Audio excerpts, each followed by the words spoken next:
Good evening and welcome to New Zealand for round 11 of the Nations Cup. I'm Chris Kavanagh, your host for this series, and you join us in New Zealand on the North Island just outside Palmerston North, Manawatu.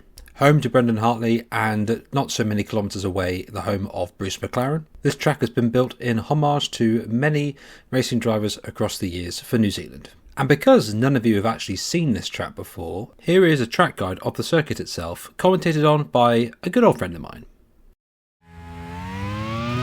So here we are at the fabulous Manawatu circuit here in New Zealand. As we pass the delightful Kiwi fans here, the first corner approaches fast, named after myself, Scott Dixon. Once you clip the apex, you drift wide and then drag it back to the left as you approach the Thackwell flick. A quick right and left, and then you get in position to brake for the Manawatu corner. Once you've done that, you climb up towards the next braking zone. But first you must navigate the knoll, flat out, up and down, and then up the Scott McLaughlin Straight. Bamber Corner awaits you, a slight bend in the braking zone, but then once you commit to the corner, the road just drops away. Quite the roller coaster segment coming up. Down, then up again with a quick flick to the left, and then you approach the Hartley S's. The feeling of lateral and vertical G-forces is very prominent here. Now, once you and your car have dealt with that ride, you must straighten your car up immediately for the braking zone into the Firestone hairpin. It is important that you get a clean launch out of here because you now go full chat through the perilous Stamen Loop. 300 kilometers an hour through here, and then it's a blast along the Denny Holm Straight. Once past the lovely rolls in the hillside, a hard overtaking zone approaches the Tararua corner. The penultimate corner, 320 down to 90 here. Then it is back down towards the finish, passing the stands, the boxes, and the pit lane entry. One corner to go, Mattel, and then you're onto the Bruce McLaren Straight, and then it is across the line. Thank you, Scott, for that. Hopefully that gave you a bit of an insight as to what the circuit has for itself, but I could tell you there's a lot of action in multiple places, very undulating, and, well, it could induce a lot of chaos, possibly. But before I can show you any of the action, let's start with showing the standings for the Division 2 side of things, shall we, for the Nations Cup. And Pato Award leads the way, 26 points ahead of both Felix Rosenquist and Sebastian Buemi. Arthur Leclerc there in 4th place after a pretty positive showing in Sepang last round. Kevin Magnussen in 5th place with 110. Robert Wickens 108. Jimmy Whincup ahead of his compatriot Will Power. Philippe Albuquerque in 9th. Raffaele Marcello 10th place on 99 points. Antonio Felix da Costa on 92. He's been pretty active in sprints. He's going to have sprint pole today. Let's see what happens. Robert Van de Angelis in 12th place with Christian Lundgaard in 13th. Antonio Giovinazzi on 69 points. Wahey in 14th. And then we have Felipe Nasr on 68 points. Stefan Rakelmi on 59, along with Antonio Fuoco on 59 points as well. Marcus Ericsson in 18th, with Kelvin van der Linde and Sasha Finistraz alongside him. And then we have Leonardo Fornaroli on 36 points, Rafael Camara on 34, Rafael Vidal-Gomez on 27 points, with Sheldon van der Linde on 26, Nico Verone on 19 points, James Hinchcliffe on 18, and then we have some of the people further down the list. Mahavi Regathan on 10 points, and then Bruno Senna on 9, Fakir Regathan on 2, Narain Carter-Kayan on 0, and Felipe Kudrogovic also on 0. And before all the things commence, let's see what the nation standings looks like. And Switzerland are in front on 241 points, 32 clear of Canada. You could call that a healthy buffer, but anything can happen. Australia only 33 behind Sweden on 196 points, and then we have Mexico and Portugal both on 195, and then in 7th place we have Denmark on 191. They had a good qualifying. Let's see if they can translate that into something very good. Monaco on 183, Italy 164, Brazil 111 points, South Africa in 11th place with 68, Argentina on 59, and India with 10. With that all done, let's see what the sprint grid looks like. And as I said earlier, Antonio Felix da Costa is going to lead the way from sprint pole, and then Antonio Fuoco alongside him in 2nd place, Jamie Whincup in 3rd, Sebastian Buemi in 4th place. Hope we can get some good points there. Felix Rosenquist as well needs to gain some points back on Pato Award. Nico Verone in 6th, quite an outlier there, but see what he can do. Will Power in 7th, Christian Lundgaard in 8th, Philippe Albuquerque in 9th, and Kevin Magnussen in 10th. Pato Award in 11th place, struggled to get into the top 10 spots. Felipe Drogovic in 12th, very good qualifying. qualifying considering. And then Antonio Giovinazzi in 13th, Rafael Villagomez in 14th, Marcus Ericsson in 15th, Rafael Marcello 16th. Then the first of the Monaco cars, Stefan Raquelme in 17th, not a good showing there. Sasha Fenestrat in 18th, Arthur Leclerc in 19th. You'd be a bit disappointed in that considering a current run of form. Roman De Angelis could say the same thing as well at 20th place. And then Rafael Camo in 21st, Calvin van der Linde in 22nd, Robert Wickens in Misi 23rd, and Sheldon van der Linde in 24th. And then both the India cars, as usual, at 25th and 26th places. And now for the first race of the day, over to Ryan Ferris.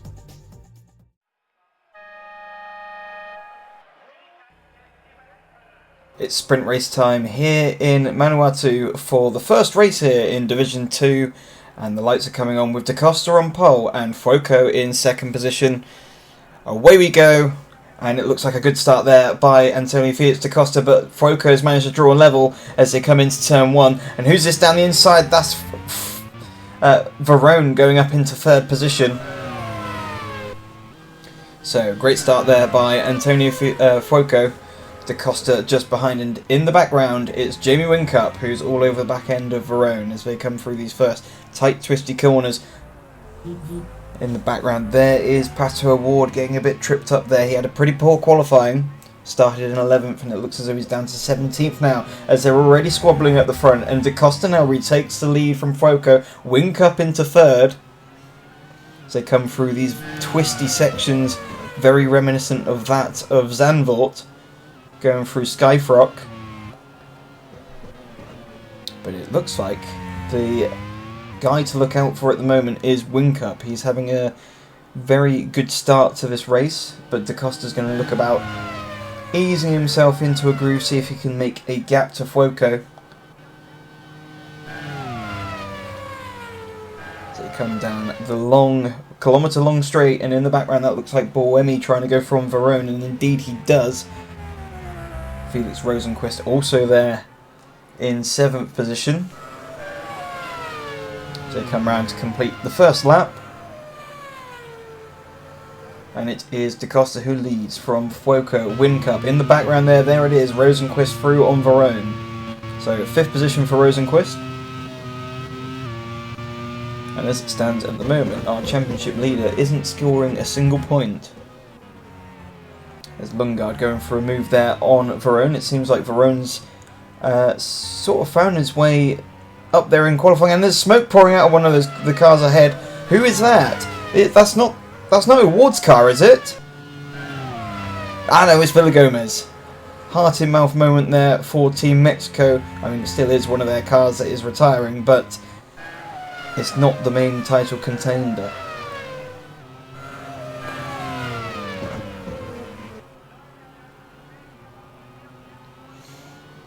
But at the moment, he's holding up his own teammate, so Award will not be happy with that. He's getting a face full of steam at the moment as he pulls out and round the outside of his fellow countryman and teammate. Here's Jamie Whincup tucked up in the slipstream of Fuoco. Can he make a move now down into the penultimate corner? No, not quite. Fuoco rubs the nose of the Australian.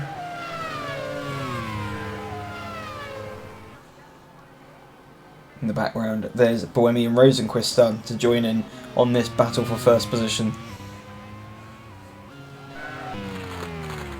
And there's Villagomez retiring. He thought he could make it to the end, but was unable to do so.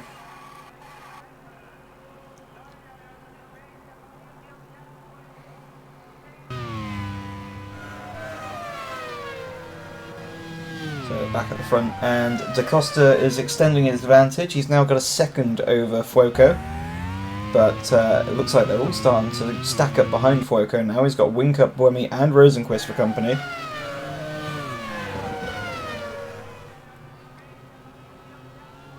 And Verone has managed to hold on to that 6th position. Lundgaard, in trying to find a way past Verone, has lost out to Dragovic. In the Team Brazil car, he's going to have a go now on Verone.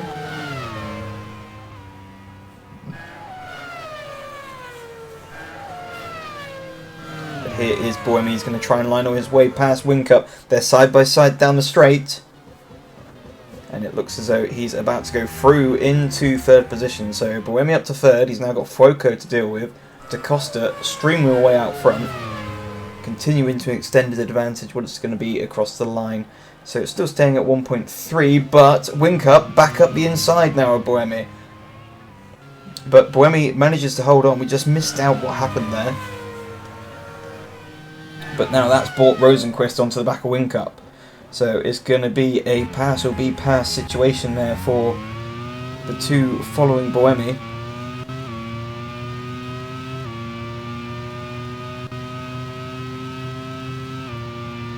And Whincup's going for another move down the inside. And that's job done this time. Rosenqvist looks as though he was going to have another go as well. But now, Buemi now tucked up behind Whincup. He's probably going to try and get him back down the straight.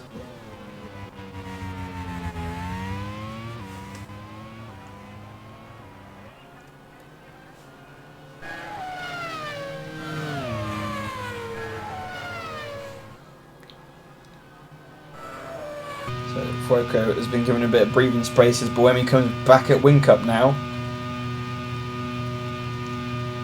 Side by side into the braking zone, and he's got the inside. But can he hold on to that third position? He's taking it back for the second time. But you can see Whincup's got a far better launch out of that final corner. He's going to have another look down the inside this time, and he's taken the position back. Yes, so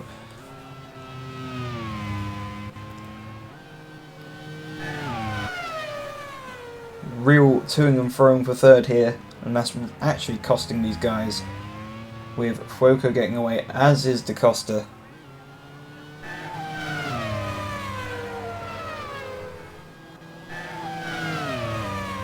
And Buemi now under pressure now, Rosenqvist down the inside, so where Buemi thought he had the pace to go off after the lead, he's now found himself back in fifth position actually. And he's got Lundgaard not too far behind, so whilst we've been talking about that, Verone's gone down to 9th, Lundgaard's got back in front of Drogovic, as well as passing Verone.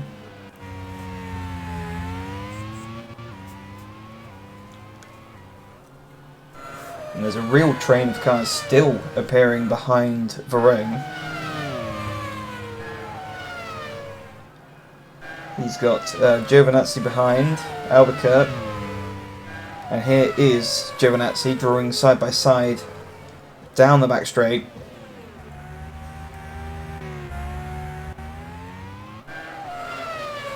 And it appears as though there's been a problem there for Marcus Ericsson, I think. And so he's going to have to come into pit lane. And indeed, we can see there, no, he's out of the race. Engine failure for Ericsson.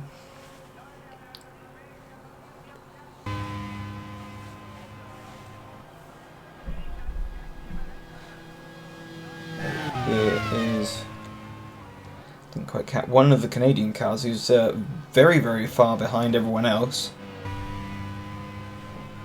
But here is Da Costa. 2.2 seconds is the lead now to Fuoco, and Whincup has managed to hold on to that third position. Buemi's managed to take fourth position back off of Rosenqvist.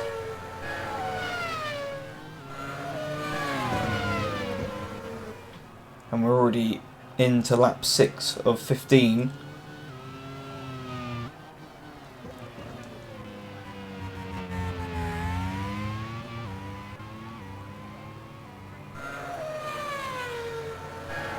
And it seems as though the Monegasque team struggling for pace here in New Zealand, and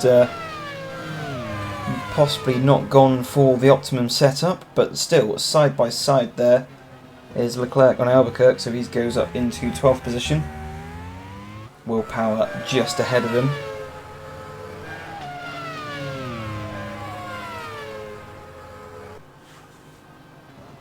And Buemi's dropped behind Rosenqvist and Lundgaard, so I don't know what's happened there. But Rosenqvist reporting engine problems again. So the engine has let go for Rosenqvist. Oh, and nearly takes Buemi out at the same time, so that's cost Buemi. He's now found himself passed again. So Buemi draws alongside. Rosenquist closes the door, even though Buemi's already got half his foot in. And that's cost Buemi 2 positions. So, as you can see, Buemi, he's always quite vocal on the radio, as you've heard over the years, and continues to be very vocal over what was a costly incident for him. And the car is on fire for sure. So Rosenquist is going to want to pull over sometime soon, because it's going to be barbecue Swede if he's not careful.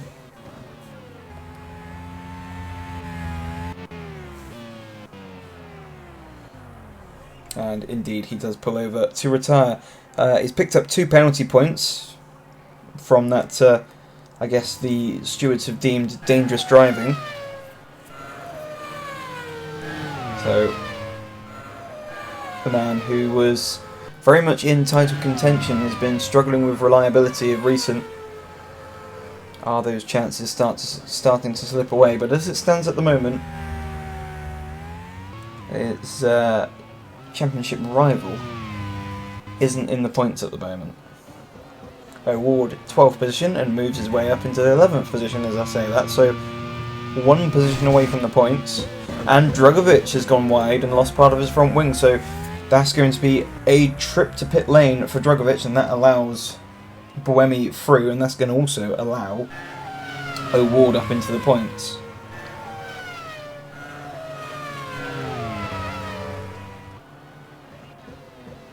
So Drugovic has got a long trudge back to pit lane with only half a front wing.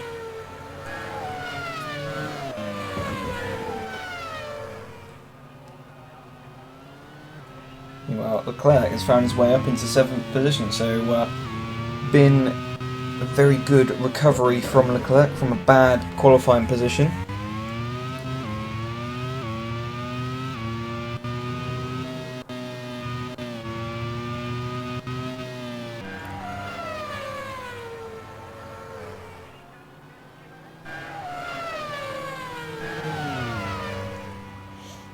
And here we go, coming up past now side by side. That looks to be Albuquerque on power. So up into 11th. And struggling a bit for pace there. He looked as though he was going quite well up until that point. Past half race distance. You see in the background Drugovic into pit lane.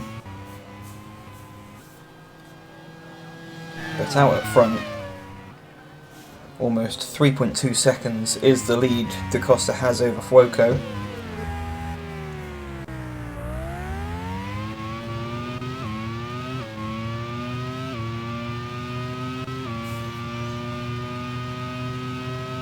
And here is Verone.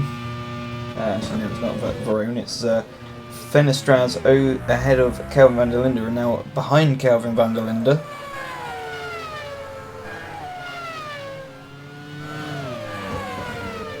And it's an electrical issue for Buemi, so his day has gone from bad to worse. He will have to pit and most likely will not finish in the points. So what was looking like a bad day at the office so far for O'Ward is gradually getting better. And where it looked like he was going to be losing points in the standings, he's actually going to gain points in the standings, providing he can get to the finish.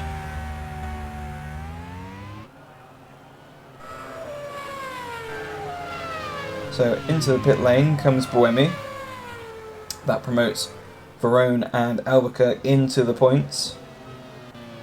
Or briefly, Power up the inside, 10th position for Power.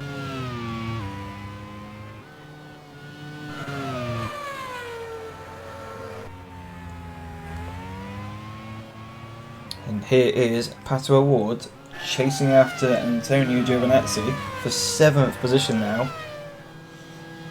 Top 10 score in this sprint race.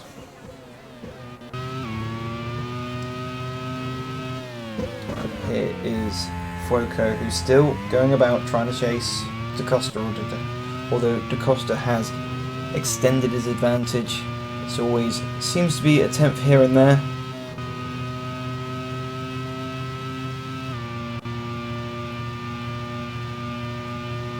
can still just about see in the distance Da Costa's car. Meanwhile, Wink Up is still trying to chase Fuoco. And here is Power now back under pressure from Albuquerque. Albuquerque's going to have the inside now. And retakes that 10th position, but I feel like this isn't over. Power's going to be having another go back.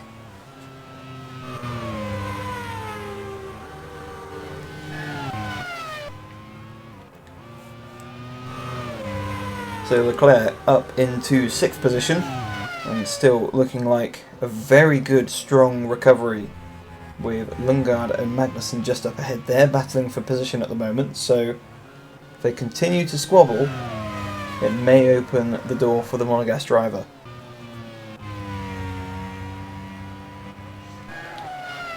And Drugovic on fresh tyres and a new front wing has set the fastest lap of the race, so definitely pace in that Team Brazil car, albeit with fresher tyres.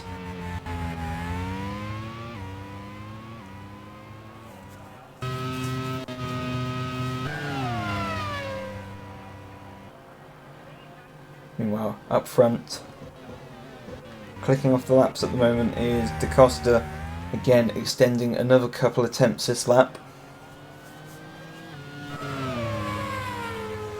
And this is looking as though he's going to be on course for another sprint win as it stands.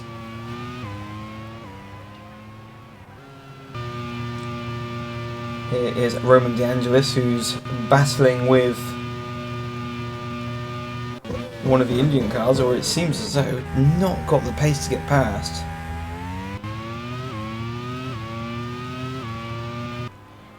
Which is something I think he's quite perplexed by, and I think I'm quite perplexed by, because it's not usual to find another car slower in a straight line than the Team India car, but we found one as Marcello tries to dive down the inside on Kelvin van der Linde for 13th position. And Buemi's in pits again, so I'm not sure what happened there.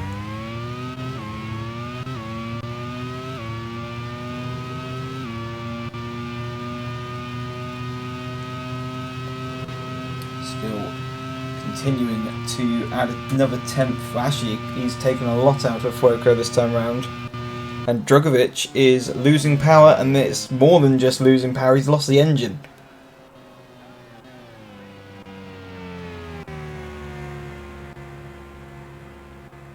So out of the race goes Felipe Drugovic. And Ragunathan having a bit of an off-track excursion, but manages to carry on. No damage to the car there.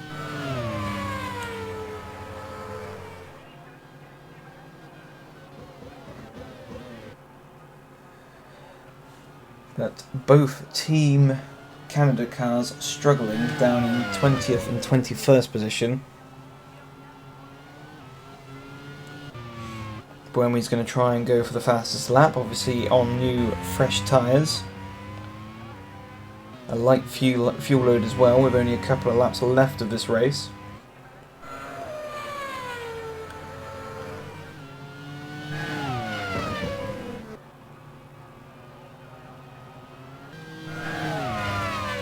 Here is Stefan Rakami down the inside now of Albuquerque, so he goes up into 11th position. He's got Will Power just up ahead, so chance of a point there for the Monegasque driver.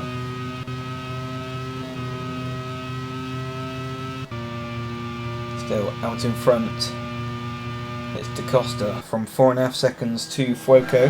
Here's Magnussen now having a go on his teammate and goes up into 4th position, but they're still not relinquishing that position, so I feel Lundgaard is going to try and snap just right back as soon as possible. As you see the pair of them glued together, although I feel as though Magnussen's managed to do enough to hold on in front of Lundgaard this time round. And now side by side, and finally Roman De Angelis manages to get through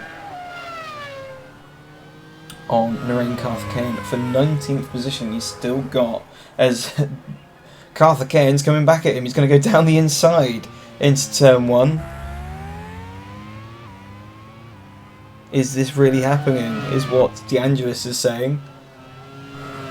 DeAngelis, who has shown on a number of occasions that he's capable of running up at the front of the pack, is struggling to find his way out of the back of the pack. We usually know that the Team India cars like to defend their position, even if it isn't for points, it's more for pride, and there goes fastest lap for Sebastian Buemi.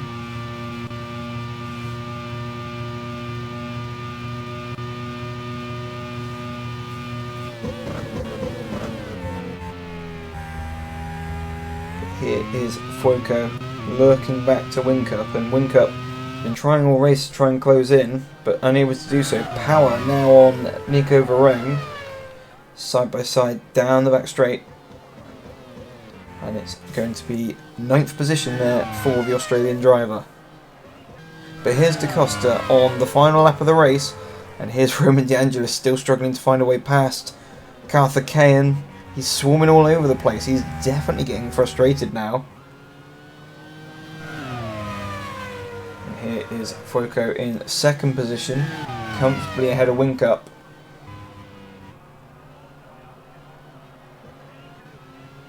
As we look to Da Costa, who's just about to enter the back straight for one final time in this sprint race.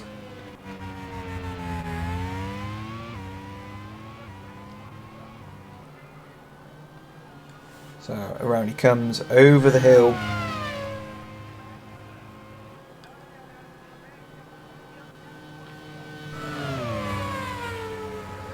Down the home straight into the second to last corner, and it looks as though he can pretty much push the car home now. It's going to be another race win here for Antonio Felix da Costa, the Sprint King he's being dubbed, who wins comfortably ahead of Fuoco and Whincup in 3rd. But Magnussen did get it pretty close to Whincup. Leclerc comes into 6th, Giovinazzi in 7th, and O'Ward with a brilliant recovery there to come into 8th position. He extends his lead over his championship rivals.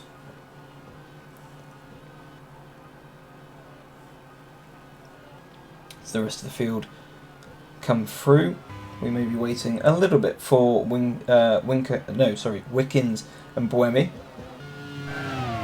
DeAngelis finally managed to make it through on Carthaginian for 19th. And here is... actually, lost the front wing is Wickens, so is he going to manage to get through? Here with Buemi just behind him, round the final corner. And they go side by side, and through goes Buemi. It wasn't for points, but still means that Buemi wasn't the last car across the line, so there's confirmation. Antonio Felix da Costa wins ahead of Antonio Fuoco, Jamie Whincup, Kevin Magnussen and Christian Lundgaard in the top 5.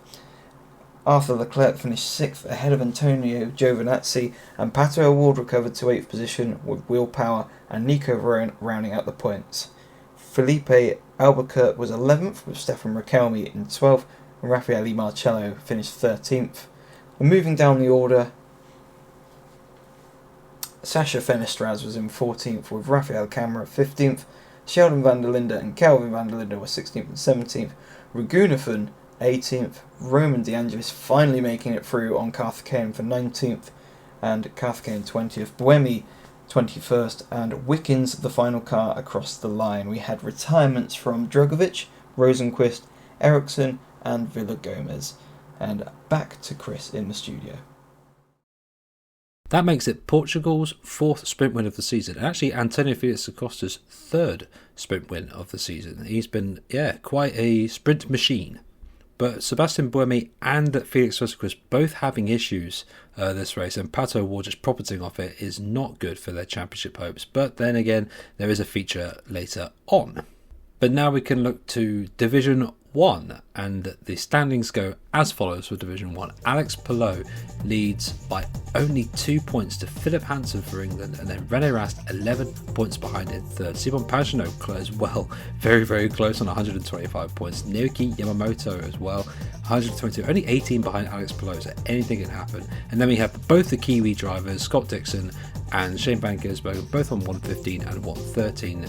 At the home Grand Prix, they would like to try and boost things for themselves. And then Nick De Vries on 105, Sandy Stubberg on 101, Kiwi Kobayashi in 10th on 96, Joseph Newgarden, who would probably be thinking he should have more points by now, but he could do something today here in Manawatu on 84, Paul de Resta on 78 points, Stoffel Van Dorn on 76, on a good run of form of late. And then we have Daniel Juncker on 74, Carl Larson on 62 points, Alex Dunn in 16th on 57, Sebastian Bourdais in 54 points, and we have Robin Franz on 51, Andre Lotterer 45, Dries Van Tor 45 as well, Elfyn Evans for Wales on 44 points, Jack Aitken with 42, Max Hart first of all for their 32 points, James Collado on 30, Natalie Liwatala-Variable in 22 points along with Ella Lloyd. And then we have the people at the back of the field, Mick Schumacher on 11 points, Nick Heidfeld, new to the series, on 7, Tadasuke Makino 5, Valentin Ford on 3, Marcus 1, and we have Ugo Chukwu on 0, along with Lynn and Fanina X. And we can see what the nation's standings looks like. New Zealand leads the way on 228, only 5 ahead of Japan. Spain on 214 points, and then we have Germany on 192, France on 179, England on 168, Netherlands on 159, USA 146, Thailand 123, Belgium 122, Scotland 120. It is oh so close for that last 11th place spot for relegation between those three. We have Ireland on 89, see if they can try and do something about that, and Wales on 66.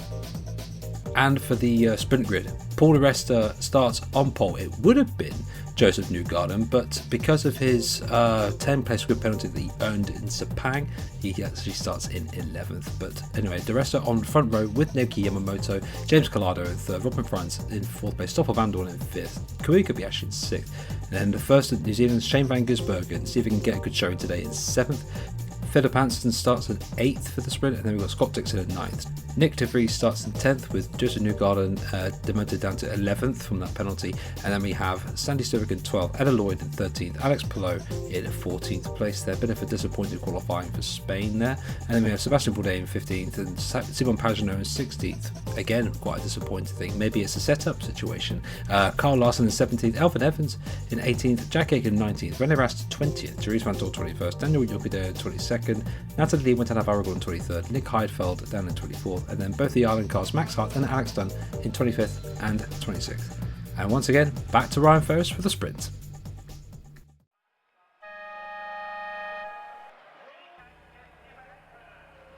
Sprint race time here in Manawatu, and it is de Resta on pole from Yamamoto as the lights come on and they extinguish.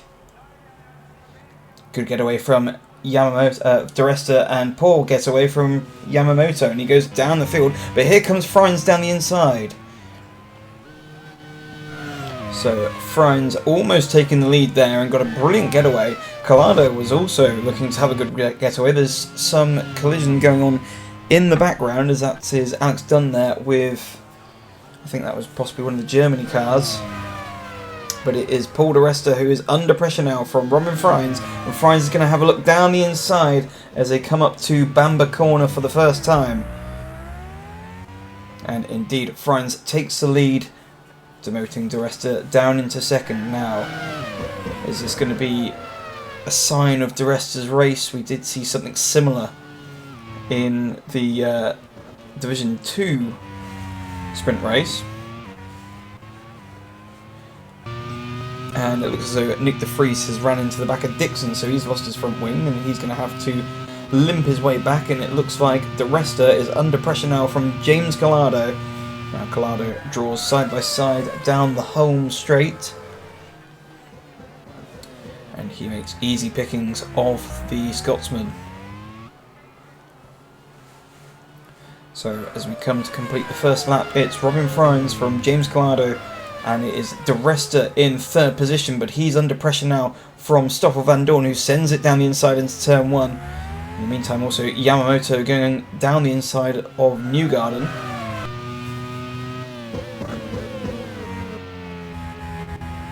So what sort of pace does Collado have as further on back? Newgarden trying to get that 5th position back off of Yamamoto.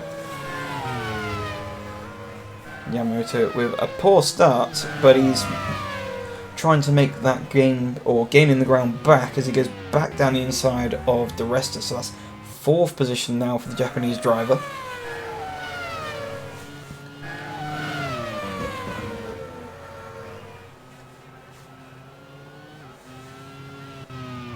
So it would appear very similar to how we saw it in the Division 2 sprint race. Some of the drivers who managed to have a good qualifying and find themselves towards the front, not necessarily having the best pace during the race. As once again, Di Resta under pressure now, this time from Newgarden. Hansen's also in the background. So the American driver draws side by side and again takes the position. It looks to be an issue there for Shane van Gisbergen. He's dropping down the order, so he's going to have to come in and pit for repairs. Freins with the fastest lap. And see down the inside there, that looks to be Hansen already down the inside of Di Resta, so Di Resta dropping like a fly.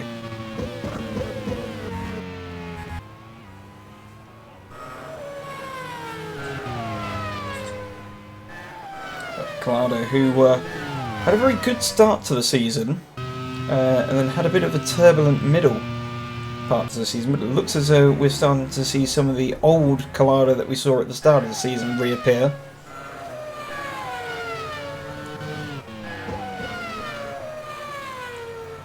He's fresh from winning the World Endurance Championship for Ferrari, and obviously that's spurred him on with the confidence to run at the front once again here in the Nations Cup.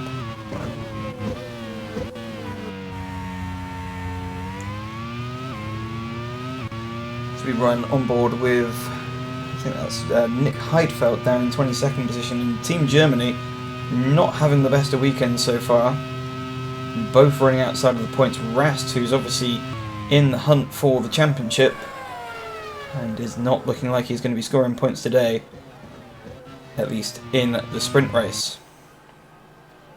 Here's Kobayashi making a move now on Di Resta. Di Resta is only 1 position away from being outside the points now.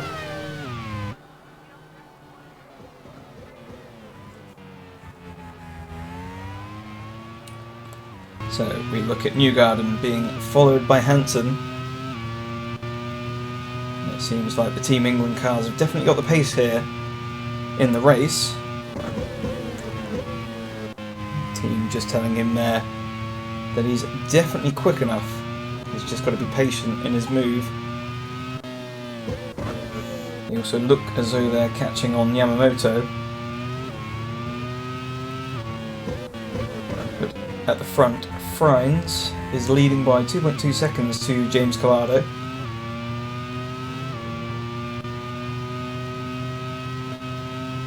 And Van Dorn is within a second of Collado, so that could be a battle we see. But as we see at the moment, this is Hansen drawing side by side with Newgarden,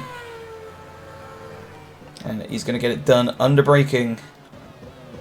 As further on back, Stuvik under pressure now from Dixon. Dixon takes that 7th position away from Stuvik.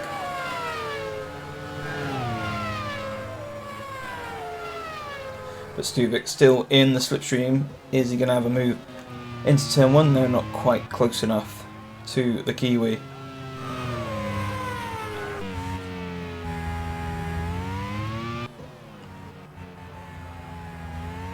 So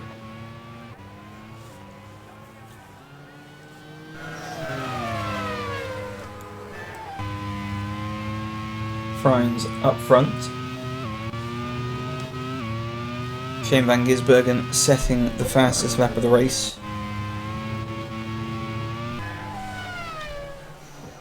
Here we go in the background, that's Elvin Evans going through on Carl Larson for 16th position.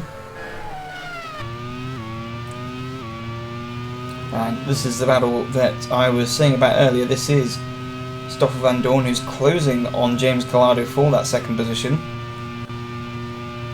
And as he come along the kilometre-long straight, it's not quite close enough to make the move. Here's Sebastien Bourdais, Team France, not having a particularly strong weekend. Pagenaud is in 10th position, and Bourdais just elevated himself into 12th. Still, the battle rages on for that second position, and that's Heidfeld and one of the Team Ireland cars coming together in that second to last corner. I think that's Hart.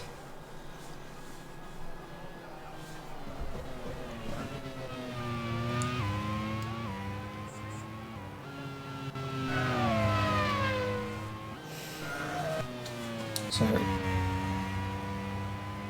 Collado still just about hanging on to that second position ahead of Vandoorne. Freins getting away at the front. Here's René Rast making another move here, this time on Larsen for 17th position. And you can already see Evans ahead of him for 16th, but it's going to be a big ask now with 10 laps to go to find his way up into the points. Here's Kobayashi under pressure now from Simon Pagenaud for 9th position. But Pagenaud in the slipstream. Further on back, this is Larsen, who's managed to find his way through, or is ahead of Alex Dunn at the moment, and Dunn's going to go through and takes 18th position from Larsen. So Larsen struggling here in the middle phase of this sprint race.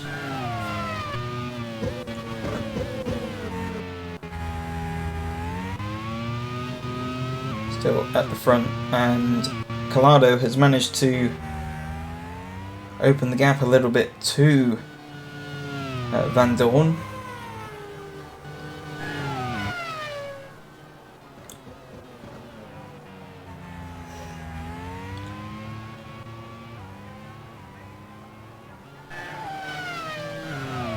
Further on back, here is Hart versus Heidfeld. Obviously, the pair of them had come together earlier, and this is Shane van Gisbergen down the back of the field after some mechanical or technical issues earlier in the race. So Freins out in the lead by 3.4 seconds, and he's going to continue to control that margin. Collado, either he's had a good lap this time round, or Vandoorne's made a mistake somewhere, because that gap is nearly out to a second now, where it was a lot closer. But here is Sebastien Bourdais down the inside of Lloyd, so that's the 12th position for the Frenchman. On board with your race leader. Here is Lee Wataragu taking 14th position away from Alex Palou, so Palou struggling as well. A lot of the hard hitters, or heavy hitters, in this championship struggling here on this new circuit. A lot of teams, having not been here before, were torn for setup choices, and I think there's big contact there between Palou and I think that was Elvin Evans there. A bit of a hip check there by the Welsh driver.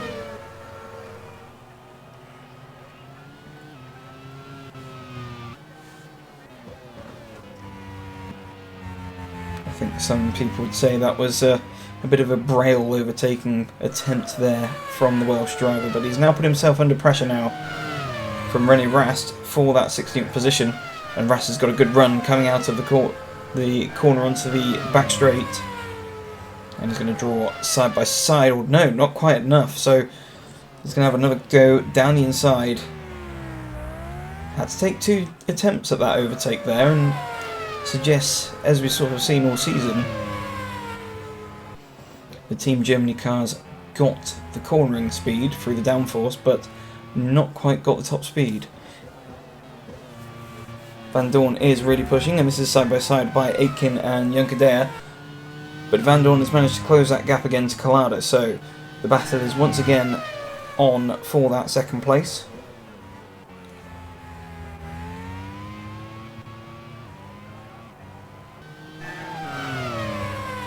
Here is Larson down in 20th position, so he's continued to go backwards. And that is a position for Drisan Thor. And oh, this is Hart and this is Hart and Aitken, and pretty much the same as we saw already. A big crash there. Basically, Hart goes for the inside, and well, for some reason, turns into him before he gets to the corner. So, not quite sure what on earth Hart was thinking of there, and that is going to, for sure, be some form of major penalty there, because that's a terrible bit of driving there by the Irishman.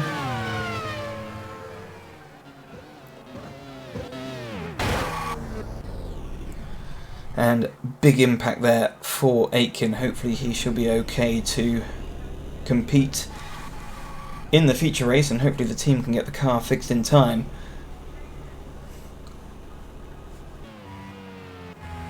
But still at the front with a commanding advantage as he ticks off yet another lap is Robin Frines with a pretty much 4.5 second advantage. We'll see once the others come across the line. Here's Elvin Evans under pressure once again from Rennie Rast, and Rast down the inside takes that position, but has Rast got something to respond with down back into turn 1? Fires his way out of the final corner. He's in the slipstream, but not quite close enough to pull off a move into turn 1. Here's James Collado, who's definitely under pressure now by Stoffel Van Dorn, and Van Dorn's going to go down the inside now as they come up to Bamber, and that is second position for the Belgian driver. But where these two have been squabbling, that's brought Yamamoto and Hansen just a bit closer to the pair of them. But can Collado stay close enough to do something back on the slipstream as they come onto the back straight?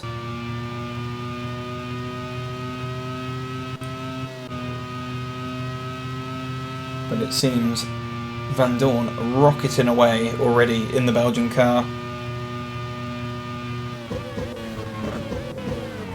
But Collado has got a bit of slipstream there. But you can see Yamamoto and Hansen drawing ever closer. So, 5 laps to go. Hansen all over the back end of Yamamoto, Yamamoto's starting to get a little bit disrupted by the turbulent air from Collado's car ahead. Here is Van Gisbergen, who's essentially made a trip to pit lane and is already caught up onto the back end of the field. So, opportunities to make some places up, although sadly for Van Gisbergen, I doubt he'll be challenging for the points in the final part of this race.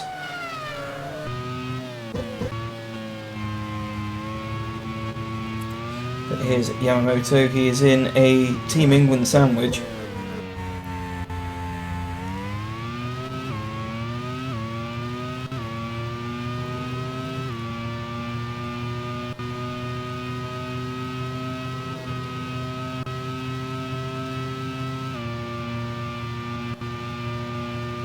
And Hansen in the slipstream of Yamamoto, but I don't think he's quite close enough yet to make a move, or is he? He has a little bit of a look.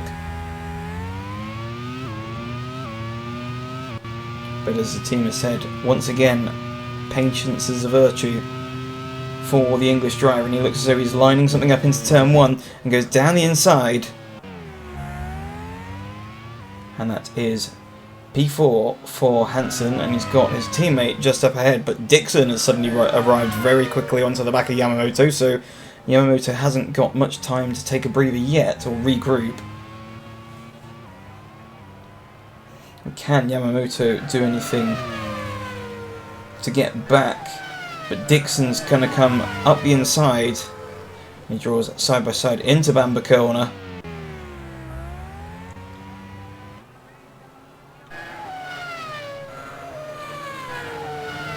And brings his way through the twisty Hartley S's.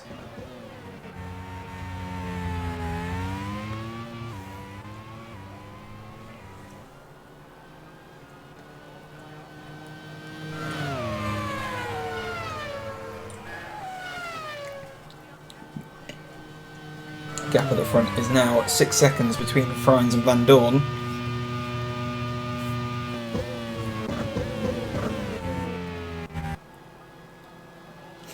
Here's Bourdais on the Resta as Newgarden gets it completely wrong through the second to last corner.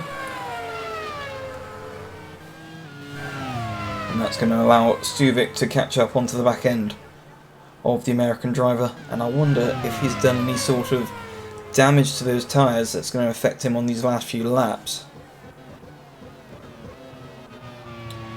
It appears that they've found a problem on Ella Lloyd's car, and so she's having to pit.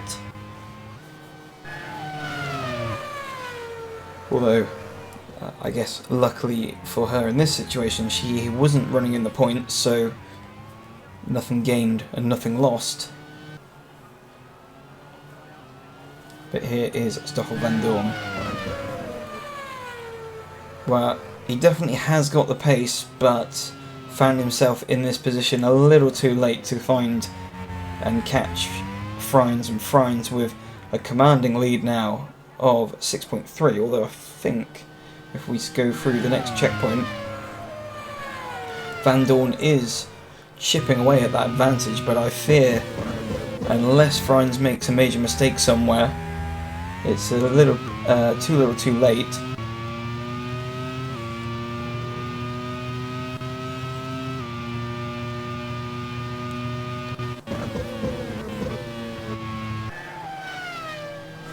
Here is Drisan Thor finding a way through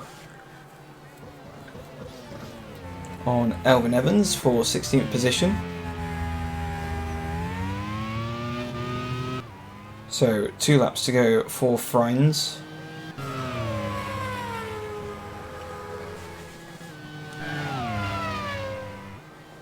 And you can just afford to take it a little easy now on these last couple of laps. Van Dorn has also pulled the pin on Collado, and it seems as though Collado is relatively safe against his teammate. Dixon has managed to get through on Yamamoto. So a late race charge from the Kiwi on home soil.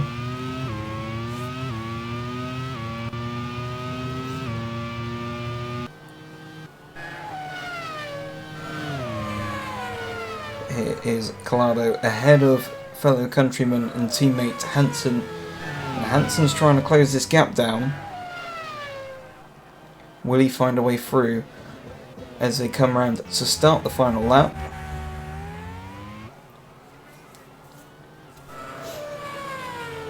And it would be very cruel for Collado to miss out on a podium and have it snatched away.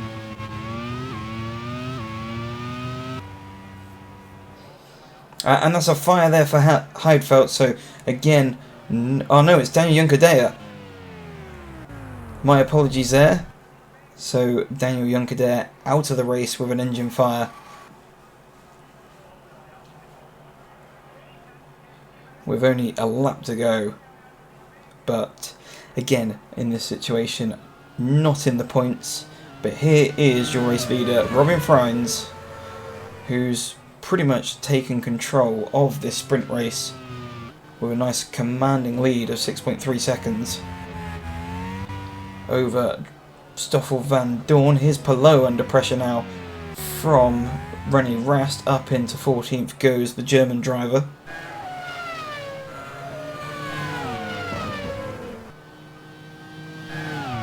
Here is Collado rounding the corner onto the home straight, and he's got his teammate very much close for company, a bit too close for company. He goes on the defensive, but round the final corner comes Robin Fryans to take victory here on the Division 1 sprint race in Manawatu.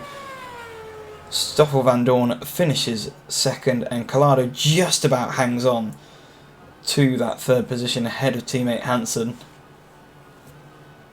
We go across the line. Kamui Kobayashi taking the final points paying position in 10th position. And the rest of the field finds its way through.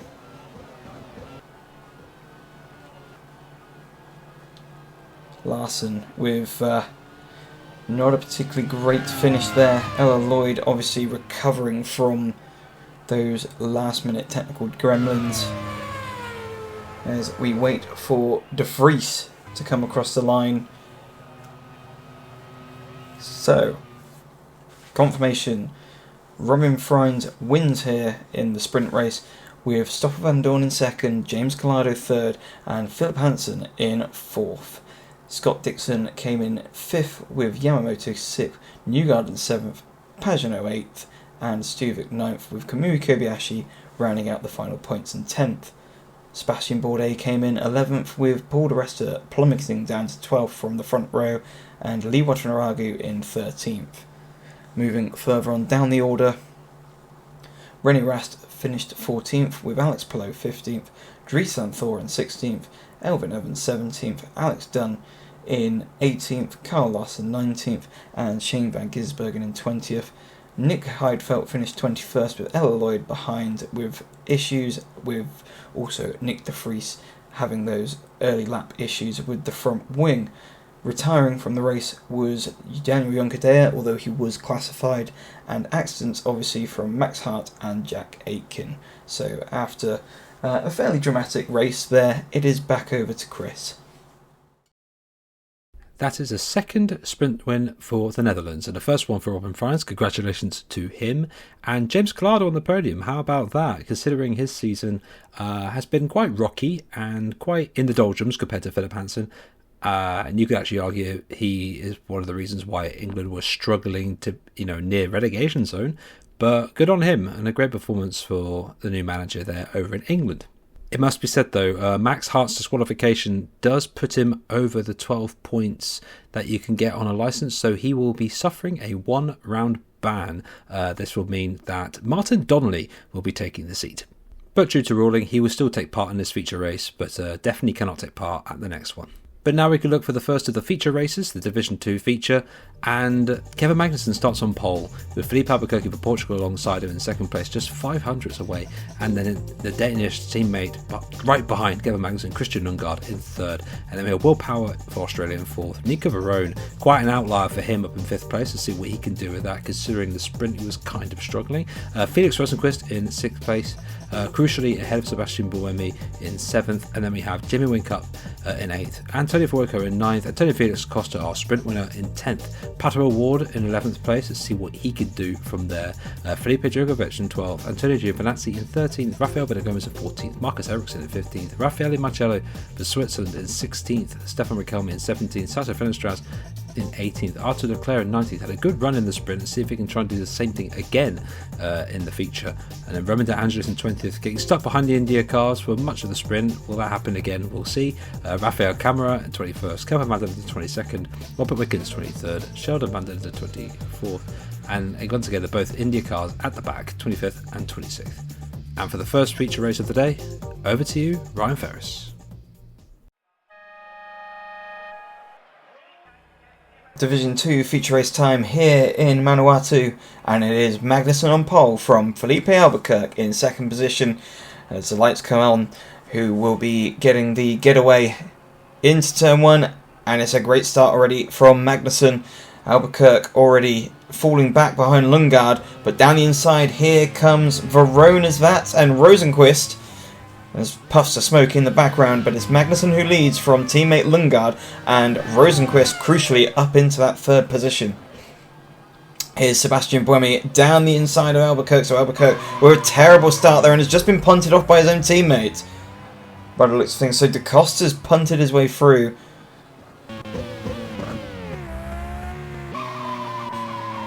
Now, I wonder if we'll be seeing a middle finger from Albuquerque. That's his signature move.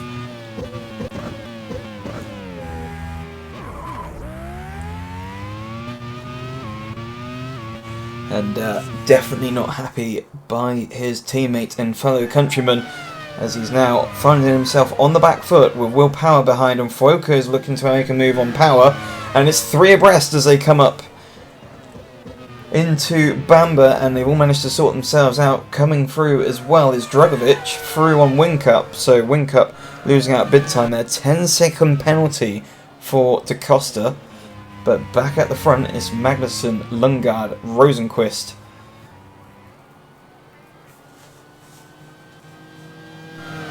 They come round onto the home straight for the first time, and it definitely looks like Lundgaard is going to be trying to make a move as he pops out of the slipstream. They're side by side, and Rosenqvist with a watching brief for the time being, but Lundgaard takes the lead.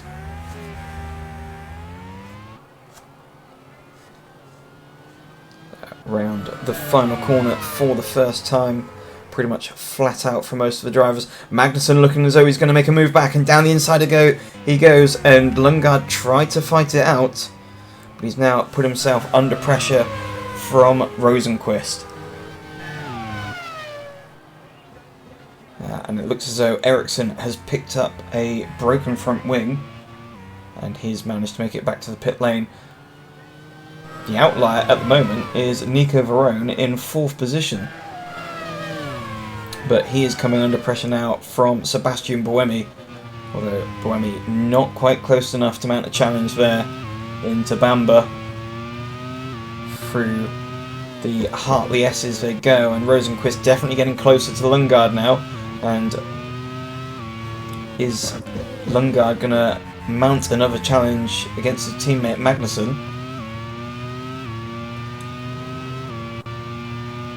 Through the Firestone hairpin, the Amon loop, and back down the straight they come again. So Magnussen's managed to pull a few car loops this time, so he's pretty much safe, but Lundgaard isn't quite safe, but he's just managed to defend from Rosenqvist this time round, although in doing so he's lost another car length to his teammate ahead. Here's Fuoco trying to find a way through on Wincup, or actually Wincup coming through on Fuoco. Many fastest laps coming through, and Will Power sets the fastest lap of the race, although that's been taken away by Stefan Rakelmi. So Rakelmi further on down in 15th position, the final points paying position at the moment for the Monegasque driver. And here's Ragunathan with a bit of a move down the inside, and somehow we have both Team Canada cars of DeAngelis and Wickens down the back. We're not used to seeing that from the Canadian pair. And DeAngelis not happy with Ragunathan's driving there. It was very much a late last minute dive bomb. But talking of dive bombs, here's Rosenqvist on the back of Lundgaard. Are we going to see a move? No, not quite this time. And Ragunathan, again, the Team India cars proving to be the widest cars on the circuit, as well as the slowest cars on the circuit.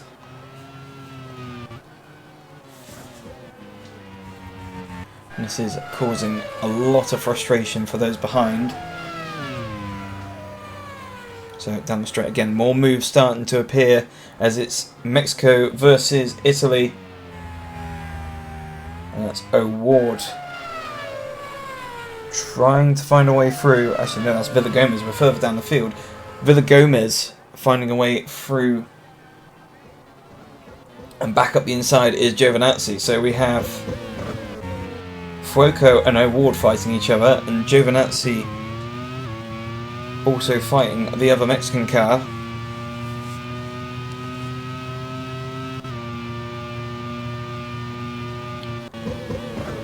Here is Felipe Albuquerque putting one over on his teammate now.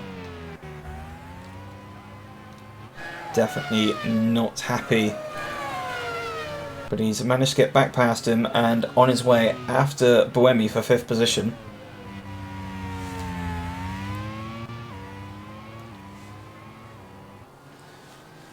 They're all getting pretty bunched up from 2nd position to 5th position. Meanwhile, Magnussen starting to open up a nice advantage here as they come round to complete the 3rd lap of the race. Well, actually, no, it would be the 4th lap of the race now. And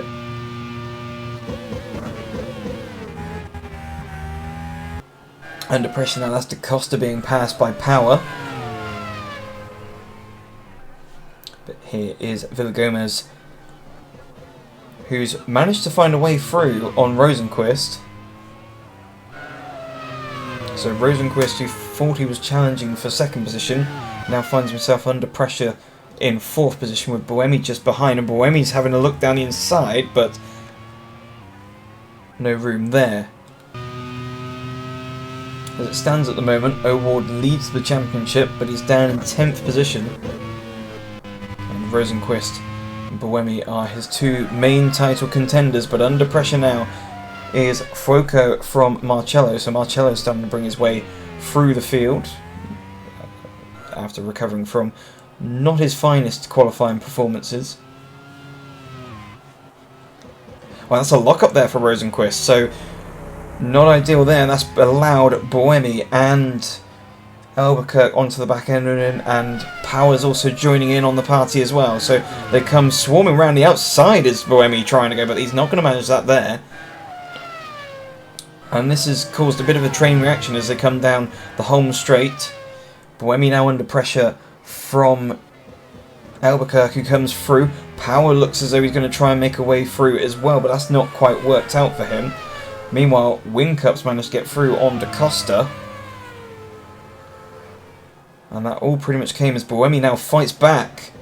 And Albuquerque goes back up into 5th position, and this has all allowed Rosenqvist to scamper off up into the distance.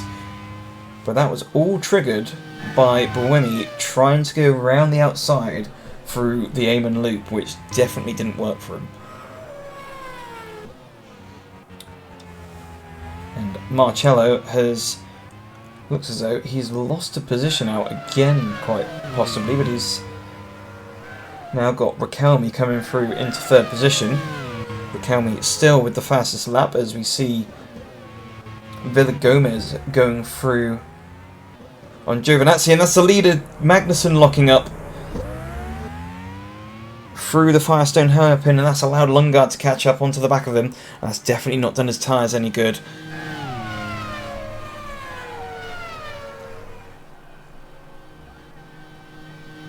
Magnussen not happy with the way the tyres are feeling. He's lost over a second now as a result of that lockup, and it's now allowed Lundgaard back into the slipstream. But meanwhile, here's Felipe Albuquerque back down the inside on Buemi, and I feel like this is going to rage on for a few more corners now.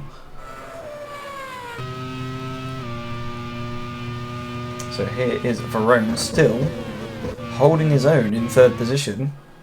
And here is Whincup down the inside, the pair of them trying to go down the inside of Buemi. And that's Power, who's lost out to Whincup. So Whincup pretty much taken 2 for the price of 1.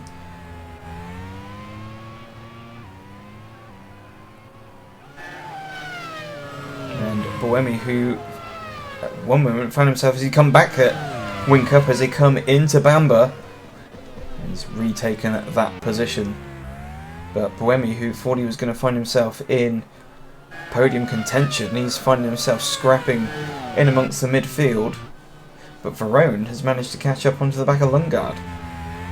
He's pretty sure within a second now. And indeed he is within a second, so he's going to be starting to pick up a bit of a slipstream on Lundgaard ahead as they come down this very long, kilometre long straight. Here is Buemi in 6th position. Whincup comes alongside him. Does that open the door for anyone else? No, it does not. So Buemi just seems he hasn't quite got the top end speed as he's under pressure now from Power into turn 1, and that's Villagomez. No, that's O'Ward trying to find a way through on Buemi as well. But O'Ward unable to get through. That's allowed DaCosta onto the back of him now, and DaCosta's weaving all over the back of the Mexican driver. In fact, DaCosta may even argue that he was moving under braking there, because there was definitely a change of direction in the braking zone from O'Ward there, but in doing so, that's allowed Buemi off the hook slightly there.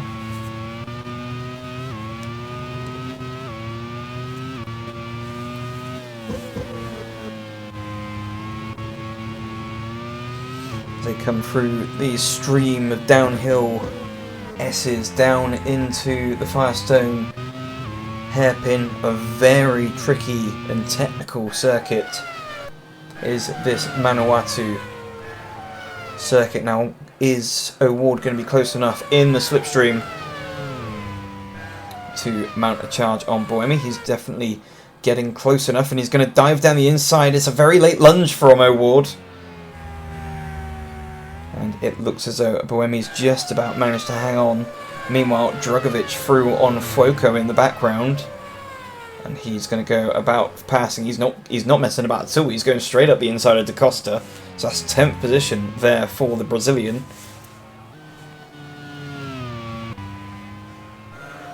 Buemi still just managing to hang on in front of championship challenger and leader O'Ward.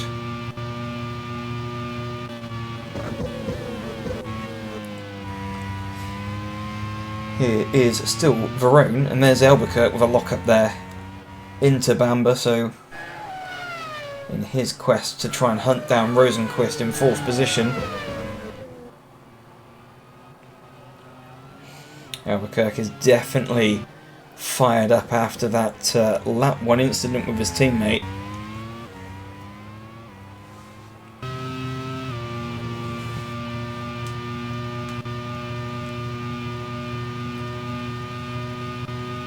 But Verone just outside of that crucial second. Here's DaCosta now coming round in the slipstream of Drugovich, although I don't think he's quite close enough to make a move, but Marcello's definitely close enough, and he's going to go down the inside. Oh, and that's very, very close there. DaCosta closes the door on the Swiss driver. And this is all allowing Fuoco, Villagomez and Riquelme all to close up.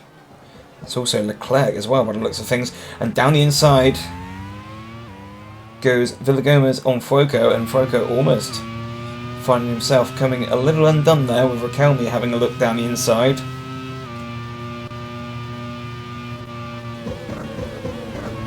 Now Verone looking as though he's going to try and go for the undercut. It's roughly lap 12 we expect to see the first drivers come into pit.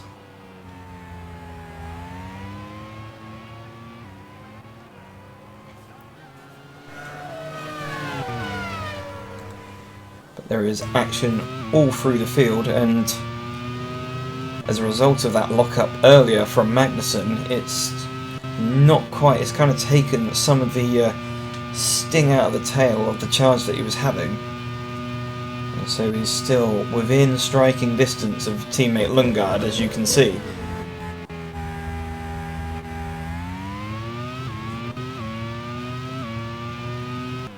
Here's Whincup with quite a big lock-up there through the second to last corner. That's allowed Power onto the back end of him. Power pits, actually. So actually, I think I might have been mistaken there. It's lap 10 we're starting to see the first people come through. And indeed it is. Verone and Power all in pit lane. That's promoted Rosenqvist into 3rd, Albuquerque into 4th, and Whincup into 5th. So both drivers trying to go for the undercut. Fuoco has also entered pit lane as well. But still out in front, he's now started to extend his advantage once more. It's now back to nearly 2 seconds with what we saw earlier before the lockup.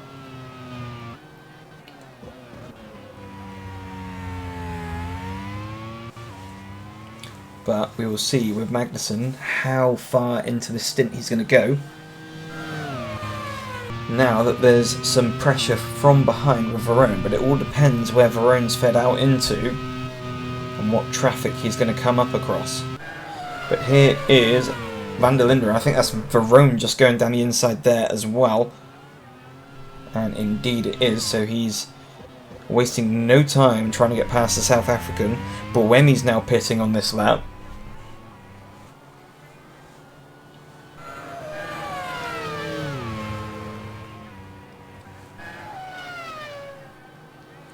And Verone well in the slipstream of Wickens, and he's going to try down the inside. Here's Marcus Ericsson now under pressure from Villagomez. Villagomez, I believe, has pitted already now. So side by side and pretty easy pickings for the Mexican. Buemi's now into pit lane. Didn't quite see. I think Buemi, the only driver to pit on this lap. Oh, Ericsson has joined in as well, obviously. Ericsson having to pit on the first lap already for potential damage. Yeah, it was a front wing that he lost, so this is going to be a painful race for Ericsson.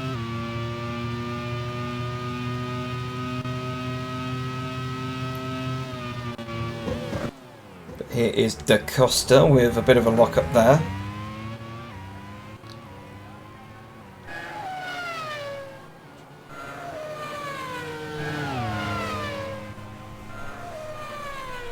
But who is going to be pulling the trigger this time round for pit lane?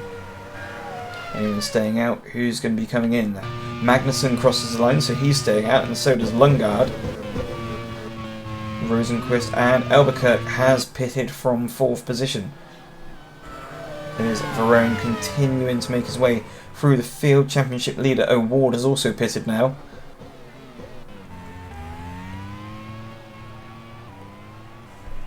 As well as Calvin van der Linde. So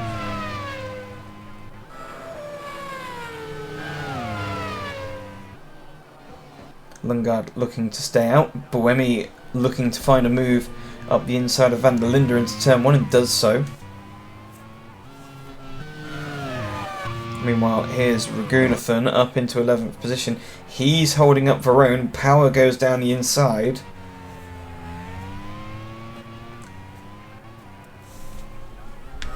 So Power pretty much line astern now with Verone. You have the two Canadian cars battling in front. That's not going to help Buemi at all. He's pretty much caught them at the wrong place, as there isn't many overtaking opportunities between now and the second to last corner. Meanwhile, here's Lundgaard and Magnussen. They're going to continue on, extending the stint. And they're fairly comfortable ahead of Rosenqvist, but how is this going to work out with Verone? There is O'Ward, who's got Marcello closing in on him. He's struggling to find a way past Sheldon van der Linde. Riquelme pits from 8th position, as so does Da Costa. Obviously, Da Costa has got that 10-second penalty hanging over his head, so he's going to struggle to score points today, potentially. But here is O'Ward down the inside of van der Linde into turn 1. Fairly easy pickings there, and Marcello isn't too far off either. Here's Roman De Angelis, and he's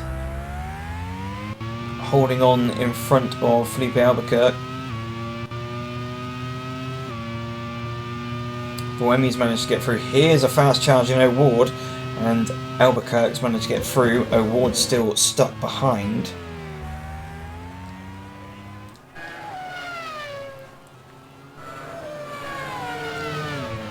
That has released Albuquerque to chase off after Buemi now. Buemi still unable to get through on Wickens. And that has allowed Will Power to disappear off up the road, so strategy not quite working out for the Swiss driver.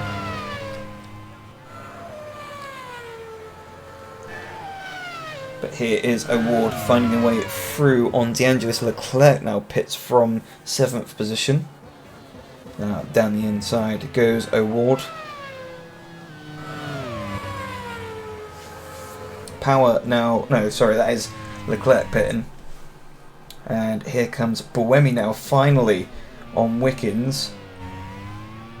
And synchronised passing of the Canadian drivers against the Swiss, so both Swiss drivers move up against Wickens and De Angelis.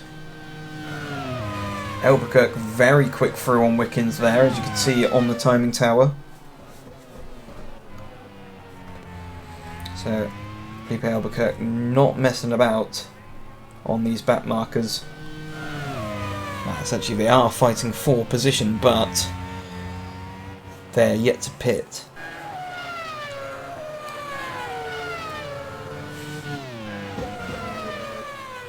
So here is Villagomez in 15th position. He's got Stefan Raquelme, who's got to find a way through on De Angelis, and it seems like the Team Canada car is becoming a bit of a moving chicane for those who have pitted. And trying round the outside is Raquelme, and that definitely didn't work, and that's put him under pressure now from Da Costa, who's going to go side by side, but actually the Team Monaco car with a bit of pace, but he's going to have another go down the inside this time. And also we're seeing Fuoco with a move down the inside for position. So Lundgaard looking to do the undercut potentially on his own teammate. We've got movement in the pit lane that we can see. On board with Ragunathan further on down the field, and obviously Wickens has now pitted. That's released the rest of the field.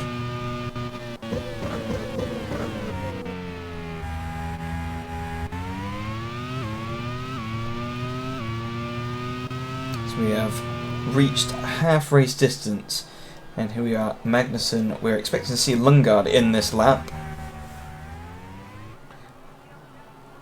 And indeed, Lundgaard does peel into pit lane, so Magnussen is going to have to put on some pretty fast push laps to his pit box, because there's a large chance that he may find himself undercut by his teammate.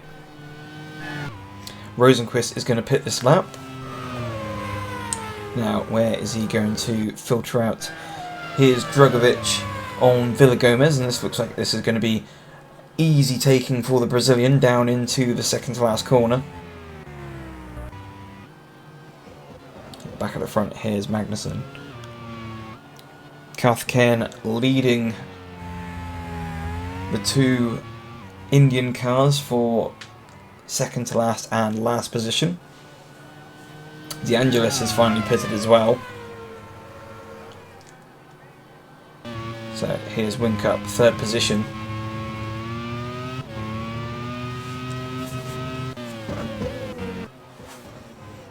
And that's very close there from Leclerc, trying to find a way through on camera, but trying to force it to fit a little bit there. Here's on board with Rosenqvist, who we are expecting to see in at the end of this lap.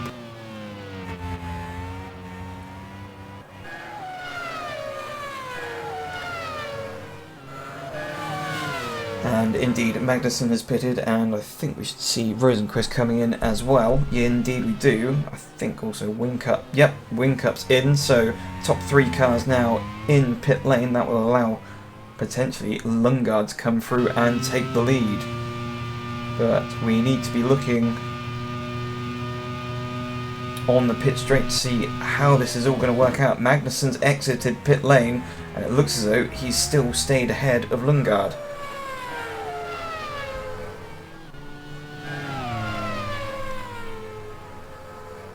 But we need to see what the gap is come the end of this timing split. Verone is back up into third position, but Rosenqvist a lot closer this time. And Rosenqvist has managed to find a way through on willpower. So the gap at the front, Lundgaard didn't really take that much out of Magnussen, so the undercut isn't quite as powerful as it has been at other circuits. The gap was just over 2 seconds, it is now down to 1.6. But here is Whincup down the inside of Buemi. unable to find a way through. Whincup on fresher tyres than Buemi. Obviously just out of pit lane for the Australian driver. Further on up in 5th position is teammate Wu Power, and it looks like Whincup is definitely winding up to make a move down the end of the home straight. They're side by side here, and also in the background you've got O'Ward going through on Albuquerque, and that's job done for the pair of them, is it? Yes, it is. So can Buemi fight back on Whincup? I don't think he can. Obviously there is some degree of tyre offset there. Here's Riquelme down the inside of Marcello, and what we're seeing here is those who pitted early are definitely struggling for pace.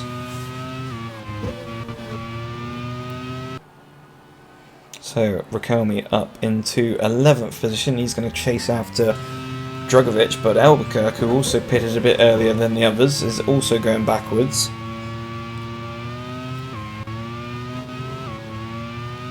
Rosenqvist pretty much confirming what we've figured out, and that the two Danish cars are quick, but Magnussen has had a flyer. He's pretty much taken a second, or increased his advantage by a further second.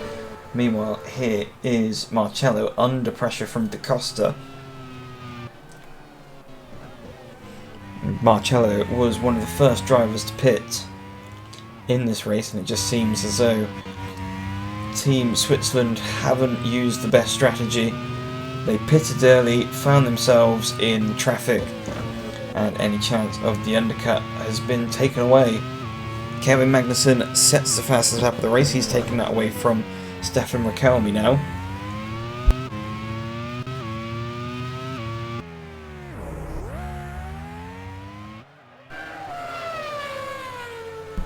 Giovinazzi looking as though he missed a gear into that second to last corner. Side by side action there.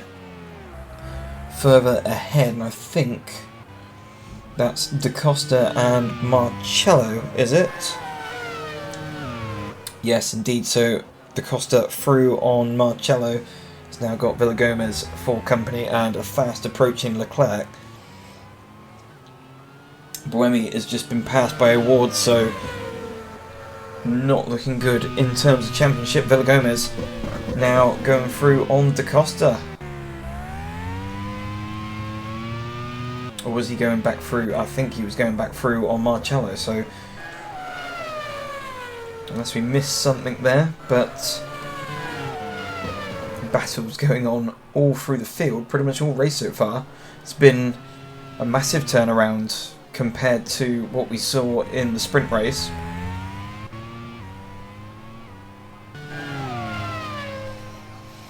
But Magnussen fairly easily leading this race over 3 seconds now to teammate Lundgaard, and side by side action here is Fuoco on Kelvin van der Linde, and he goes through.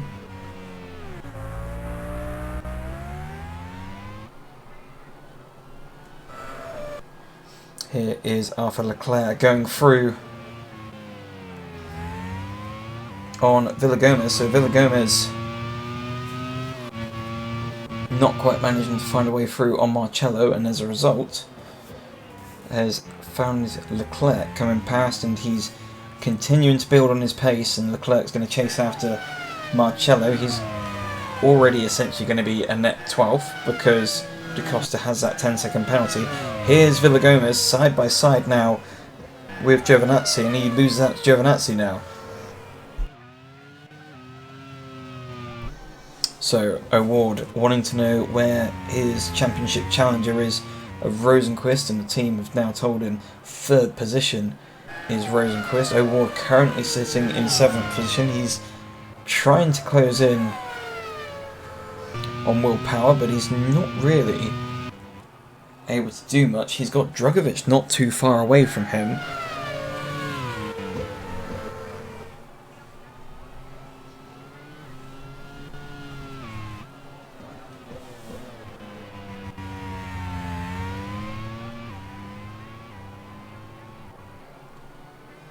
So further on down the back end of the field was the Team Canada cars, who, as I said, not having the best weekend at all, and Leclerc goes through on Marcello, so 13th position for Leclerc, and that's essentially 12th position if you consider the 10-second penalty of Da Costa. Albuquerque has fallen down to 11th now. He's been passed by Riquelme, and so the fast charging Albuquerque, who was looking like he was going to be on for top 5, is now outside the top 10. I feel he's going to fall backwards even further. So Buemi also in a similar situation. He's in 9th position.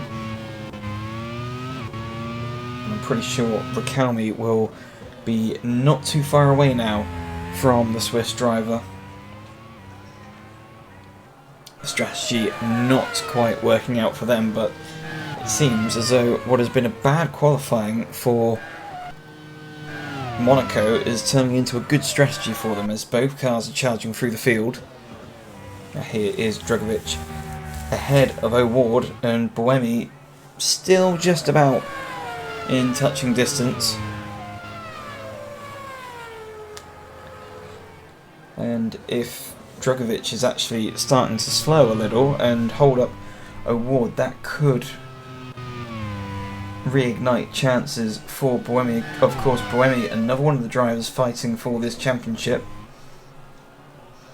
Although O'Ward somewhat comfortably in the lead at the moment, but there's still enough races left in the season that it isn't quite a comfortable advantage.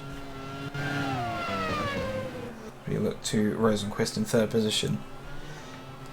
A fairly lonely 3rd position. He's 6 seconds or approximately 5.5 seconds off the back of Lundgaard, and then also has found himself 4 seconds ahead of Buemi, and that's a spin there for Sheldon van der Linde. So van der Linde getting it all wrong there.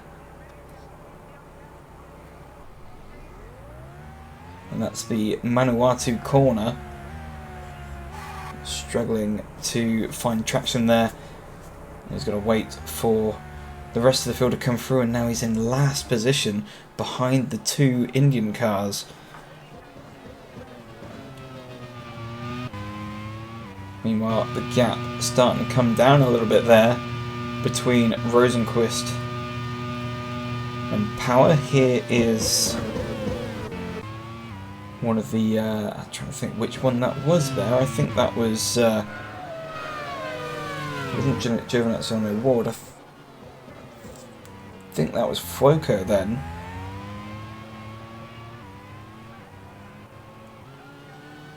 But anyway, we look to Power, who is closing in on Verone.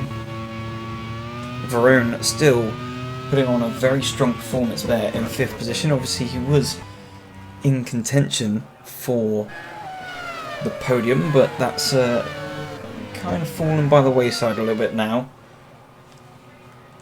It's currently 11 seconds off of Rosenqvist, who's in the final podium position.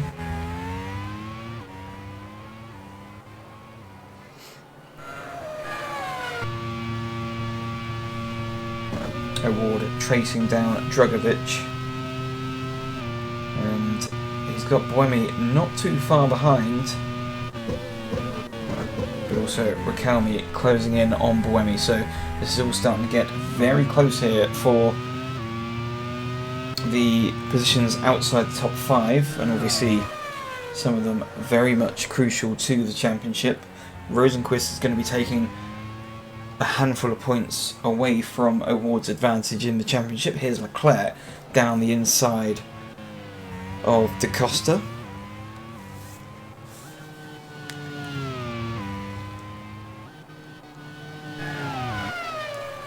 And Da Costa already under pressure here from Giovinazzi, and Giovinazzi wastes no time on getting through on the Portuguese driver. But it looks like he's going to come back at him now, so up into Bamba, down the inside comes Da Costa, and Giovinazzi would not be happy with that. And that's allowed Marcello to catch up onto the back of them.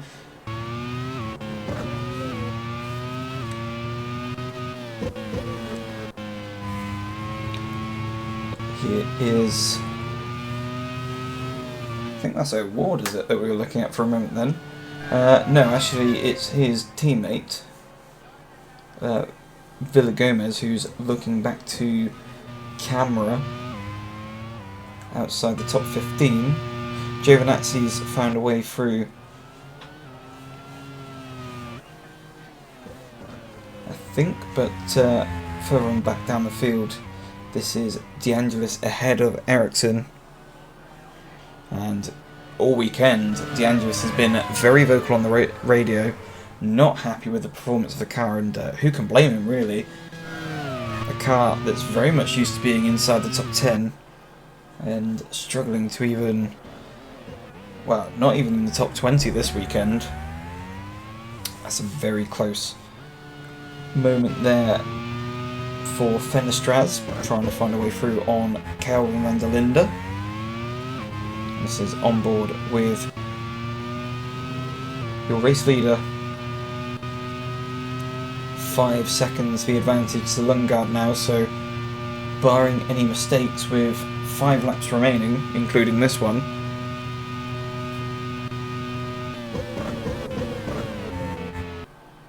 actually I think we were on board with Lundgaard there, because there's Rosenqvist, and in the background Jamie Whincup, but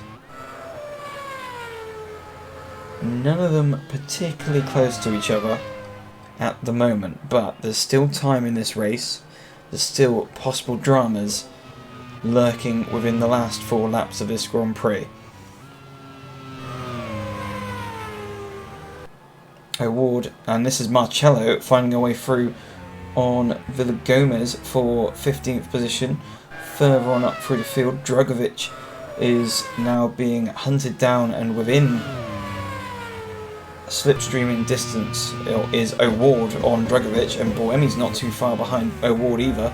But that's Villagomez going back through on Marcello, so Marcello outside the points now, and he's under pressure now from Camera for that 16th position. Camera's going to have a look down the inside there, not quite. Thinks better of it. Here's Lundgaard, 2nd position. Fairly safe at the moment if he carries on at that pace.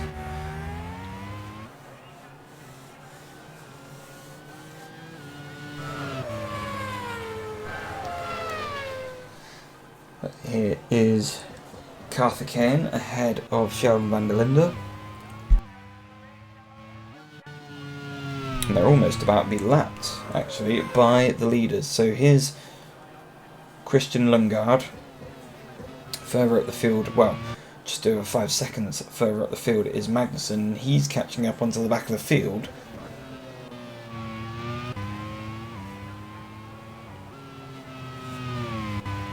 But O'Ward, as you can see, getting closer to Drugovich. Here's Rosenqvist, 3rd position. Again, fairly comfortable in that position.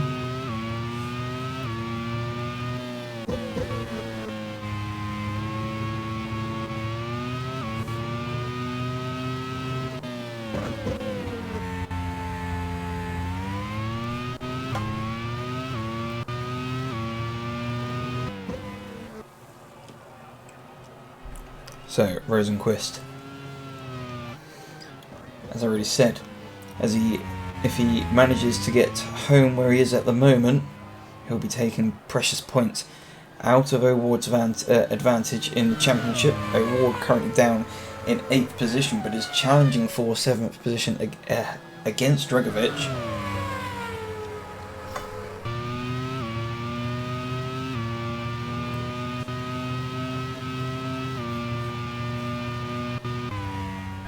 It looks as though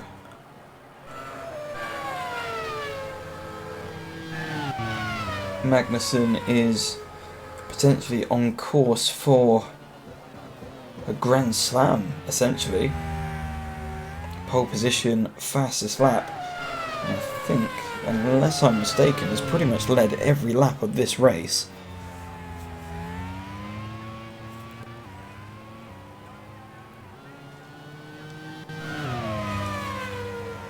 As we are currently on the penultimate lap, Rosenqvist fairly comfortable still in that 3rd position. Winkup has tried to close, and you can see there the gap, 2.8 seconds between Rosenqvist and Winkup. But he's going to run out of laps. Here, further on back, his camera on the back end of Marcello. Essentially, I think this may be the battle for the final points paying position, depending on where Da Costa finishes with that 10-second penalty.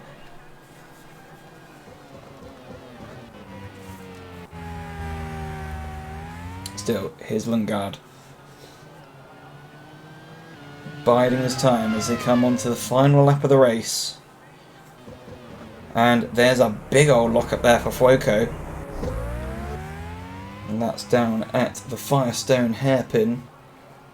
Fuoco just not really able to find any performance in that Team Italy car.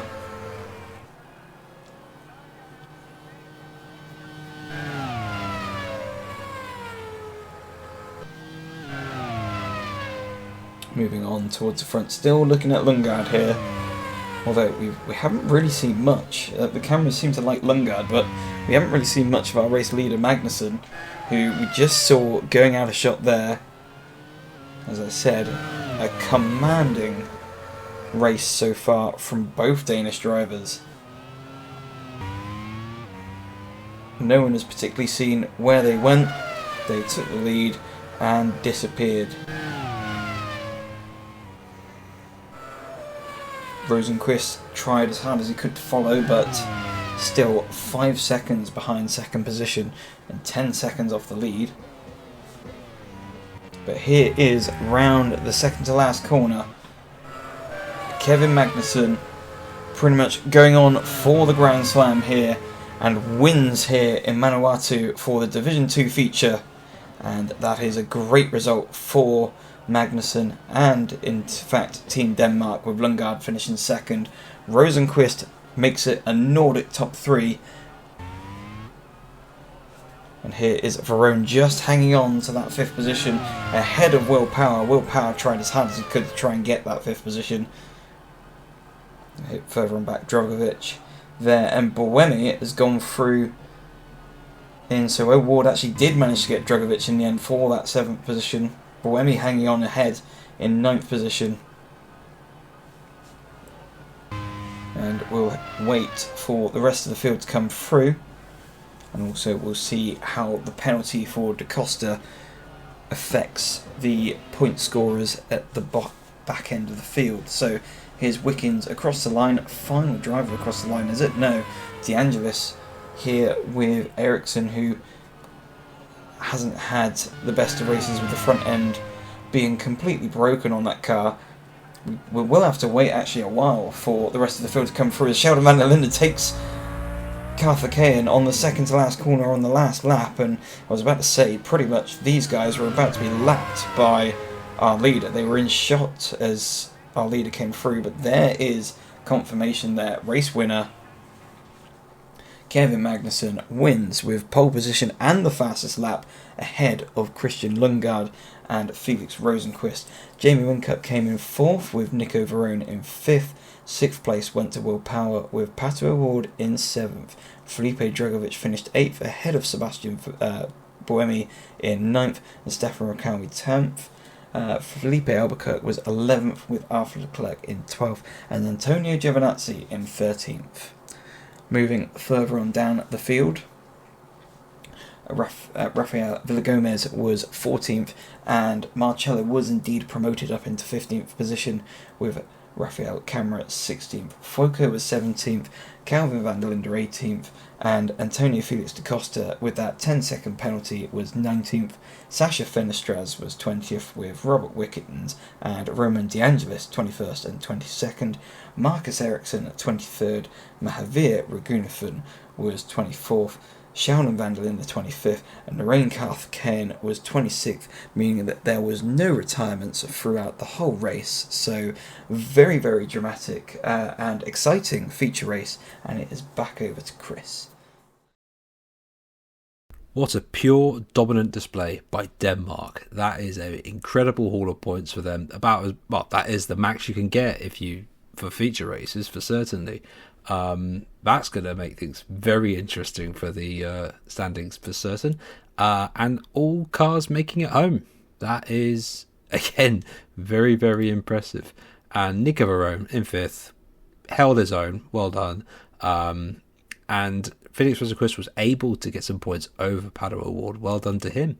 So yeah, but quite some impressive drives there. And let's see what the standings look like now. Paddle Award still leads, but Felix Rosenquist has just edged into that lead a little bit, on only 22 behind now. Sebastian Buemi less so, 30 behind on 150 points. Kevin Magnussen now has elevated himself to 146 points in 4th place in the standings. Arthur Leclerc goes down to 5th on 133. Jamie Winkup in 6th. Will Power in 7th. Philippe Albuquerque in 8th. And we have Robert Wickens 9th, showing the same points at 108. Christian Lundgaard now up to 107 in 10th place. Antonio Felix da Costa with that sprint win gets himself to 104 points in 11th place. Raffaele Marcello in 12th. Roman De Angelis having a very disappointing weekend in 13th place now in the standings. Antonio Giovinazzi in 14th. Antonio Fuoco 15th place on 69. And then Felipe Nasr on 68. Stefan Recalmi on 65, Marcus Ericsson 54, Kelvin van der Linde 42, Sasha Filistras 38, Leonardo Forlaroli on 36, Rafael Camara on 34, Nico Varone with that great drive now on 31 points, Rafael Villagomez on 29, Sheldon van der Linde on 26, James Hinchcliffe on 18, and then we have the likes of India, Mahako Raghunathan at 10 points in 27th place, Senna and Drugovic 9 and 8th place respectively. Drugovic now has points, well done to him. Aku Regalia is on 2 points, and the Rain Carter now remains again the only driver on 0 points. And now we can look at the standings. Denmark now immediately shoots themselves into the number 1 spot in the standings on 253, just 3 ahead of Switzerland. Australia on 241, 12 points behind. And then a bit of a gap to 4th and 5th place, where Sweden and Portugal on 212, and then Mexico and Canada both on 209. So it's all to play for in that part of the table. And then we have Monaco on 198, a bit of a disappointing weekend of sorts for them. Italy on 181, Brazil on 119, Argentina on 71, South Africa on 68, and India on 10. Now to the final feature race of the day with Division 1, and Scott Dixon for New Zealand starts on pole at New Zealand. How incredible. Philip Hansen only 600ths away, but starts in 2nd place. Shane van Gisbergen in 3rd. Kamui Kobayashi for Japan in 4th. Stoffel Vandoorne, who had a great drive in the sprint, and starts in 5th. Robert Frines, our sprint winner, in 6th. James Collado remains in the top 10. Let's see if we can stay there in 7th place. And then we have Naoki Yamamoto in 8th. Paul Di Resta in 9th. There's a bit of a tumble in the sprint, and see what he can do instead this time. Joseph Newgarden in 10th, Nick de Vries in 11th, Sandy Stuvik in 12th, Ella Lloyd in 13th, Alex Palou in 14th places, Sebastian Bourdais for France in 15th, Simon Pagenaud 16th, Carl Larson in 17th, Elfyn Evans for Wales in 18th, Jack Aitken starts on 19th. Then we have René Rast, who really would like to forget this weekend, I think, in 20th. Dries Van Toor in 21st, Daniel Ricciardo in 22nd, Natalie Lieberton-Lavarable in 23rd, Nick Heifeld in 24th, and both the Island cars Max Hart and Axton in 25th and 26th. Now for the final race of the day, over to Ryan Ferris.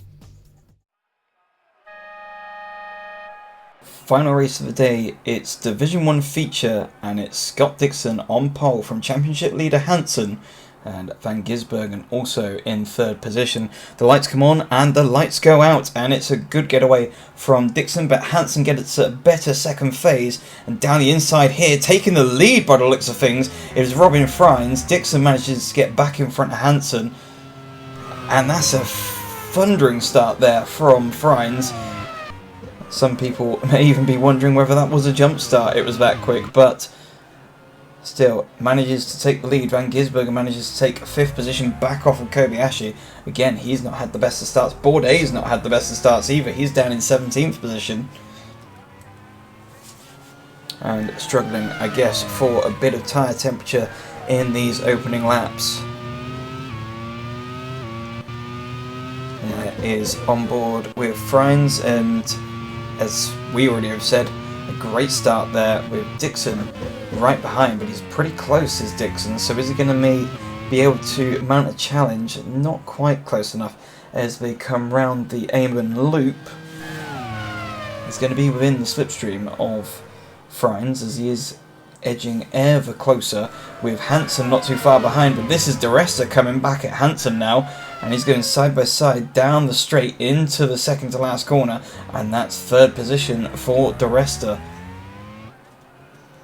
So Scotland with a very good turn of pace here in the opening laps. Friends obviously taking fastest lap of the race so far, but we have yet to do a flying lap, as you will know.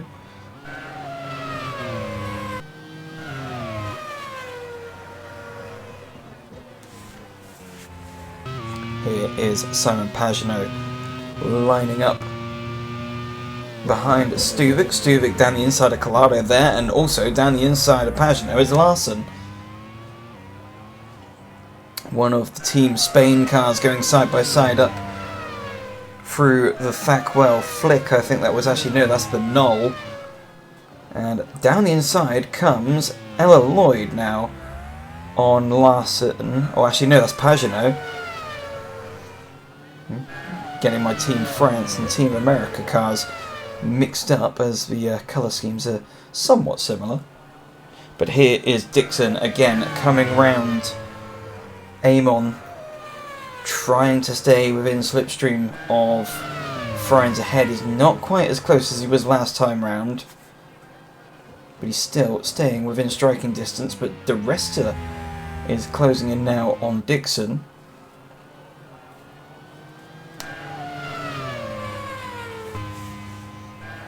DeResta, who had a disappointing start to the weekend with the sprint. He obviously started on the front row. Actually, I think it was pole if I remember correctly, and just sunk like a dead weight pretty much through the field. I think failed to score points, but he's making amends for it here at the moment in this feature race.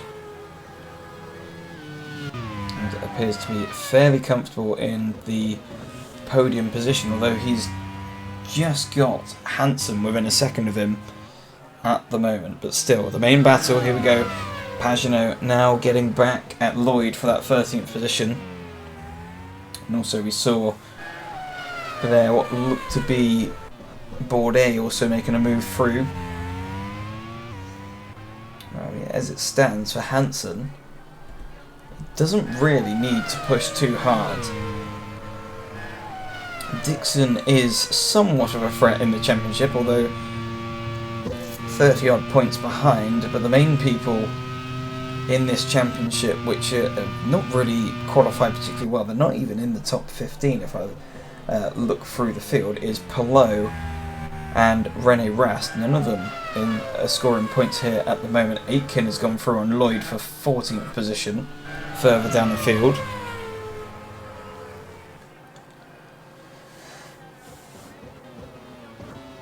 And this is Stuvik on Kobayashi for 19th position. We have Yamamoto and Kobayashi 8th and 9th. Here's Franz still under pressure there from Dixon. Dixon 7/10 behind. Here's Rene Rast, who at one point was leading this championship and has actually found himself demoted down. He's been hit. So who's that who's just hit him? And he's out of the race. He's lost his wheel. Now, who was this who's managed to hit him? It's Junkadea. So Alex Palou's teammate, you see Lee Watanabe down the inside and very clumsy there from Junkadea. The door was open, but it looked as though Junkadea tried to force that door open with a bit more than just a crowbar there. It was more something the size of a Nations Cup car. So Rast out of the race, one of the key members of this championship fight, out of the race. I mean, the way it was looking, he was going to struggle to score points anyway, but any chances of scoring today are now gone for the German. And this is Hansen now under pressure from Van Gisbergen, so Van Gisbergen goes up into 4th position. So we have New Zealand drivers 2nd and 4th. Hansen now under pressure. Has he got an issue as Hansen? Because he's been passed consecutively now. Van Dorn's now gone through into 5th position. And the driver, who looked as though he was fairly comfortable in 4th position, has now lost out 2 places in a matter of 3 corners. Here's Kobayashi, and is he coasting there? No, just unless it's a bit of Lyco from the Japanese driver, just coasting into that Manawatu corner.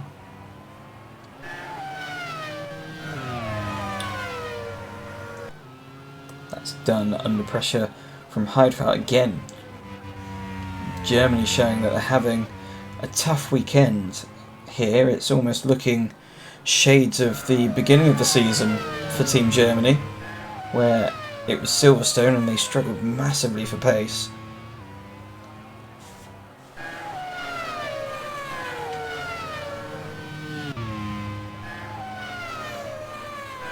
Here is Jack Aitken further on down the field. Simon Pagenaud now lining a move up on James Collado for 12th position. So Collado, a podium finisher earlier on in the sprint, finished 2nd place, I think it was. Or was it 3rd? I think it was 3rd. But he comes back at him now, so Collado back down the inside of Pagenaud, retakes that 12th position. Meanwhile, back at the front, although we go to Kobayashi, who's under pressure from Sandy Stuvik. Stuvik, another driver who's got a bit of an outside chance with this championship. But interestingly for Stuvik, he finds himself in championship contention, but at the same time, he finds his team in possible relegation contention. Although, with the way the performance is going at the moment, both Scotland, Ireland and Wales are finding themselves in the drop zone. So, on board at the moment. This is Friends, who's very much coming under pressure now from Dixon. Dixon's managed to close 2 tenths this lap. Here's Alex Palou trying to find a way through on De Vries. So he goes up into 17th position, again still outside of the point. Kobayashi is pitting on lap 6, so must be an issue there for the Japanese driver, because that is quite early to be pitting. Here's Palou being repassed now by De Vries, so Palou not having a good day at the office, and Dixon's very close now to Friends. So either a turn of pace there for Dixon, Friends struggling on his tyres, or maybe a mistake somewhere that we didn't quite see, but Dixon is definitely close enough now to have a go. I think it will be down the end of the home straight, down into that second to last corner. He's definitely close. He's going to ramp it up as he comes round the Amon loop. For some reason we're looking at De Resta. We want to be looking at the 2 ahead, as Dixon is closing, but it still doesn't look as though, is he quite close enough for a lunge? No, not quite this time, but he's definitely getting very interested in a move, maybe a move into turn 1. But still not quite close enough for a lunge into turn 1, but there's definitely something brewing and something coming. Here's Boemi. Sorry, not Boemi, that's the wrong division. That's Bourdais going through on Palou. So Palou struggling big time for pace, and this is going to be hurting his championship chances. But someone who's helping his championship chances is Dixon, who is still all over the back of Friends here for this first position. As they come up to Bamba corner, he's still not quite close enough. It seems as though Friends is doing all the right things at the moment to try and keep the local boy behind. I say local boy, Dixon being one of the most senior drivers on the grid, shall we say. but it definitely looks as though Dixon has got to run this time. He's going to come round this loop and he's going to fire the car off. I think it's such a good run. He's already coming up alongside Friends as they come down the long kilometre straight, and in the braking zone it is job done there for Dixon. But is Friends going to come back it in? Dixon tries a bit of a block pass on Friends. Friends is still close enough to try and have a go into turn 1. Is he quite close enough though? No, not quite. So providing Dixon can have a good couple of corners now, he should be fairly safe from any attack from Friends.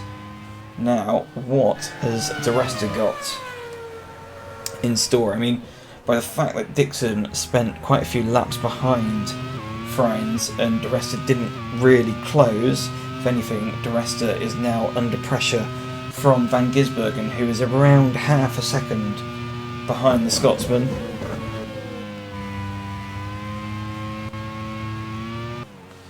Further on back, a lock up there for Hart. He's got Lee Watanabe for company. And Lee Watanabe going to go down the inside, and Hart, who a bit gingerly turns into that Bamber corner following the horrendous accident he had earlier with Jack Aitken, although it was, I think, deemed to be Hart's fault.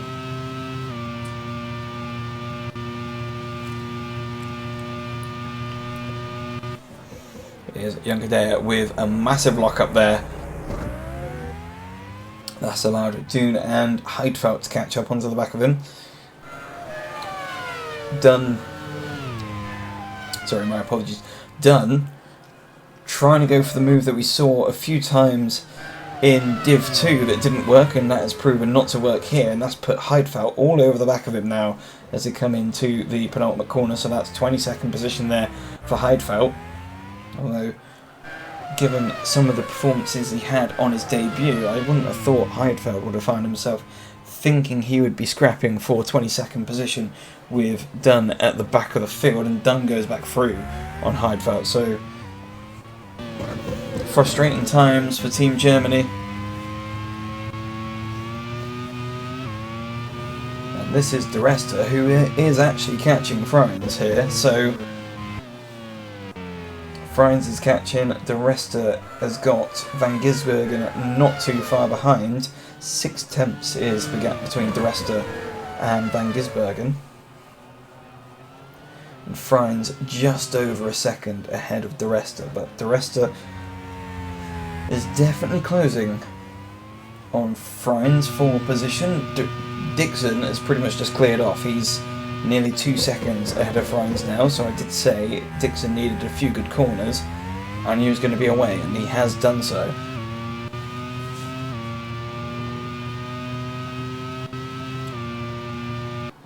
And here is Collado under pressure now from Dries Van Thor, so Van Thor goes up into 12th position.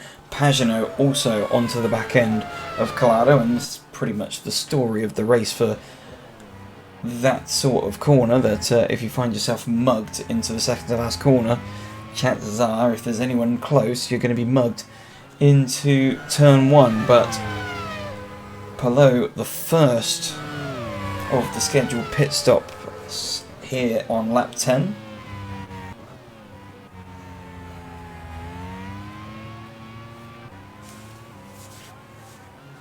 So 20 laps remain, and as you can see, the pit window is now open.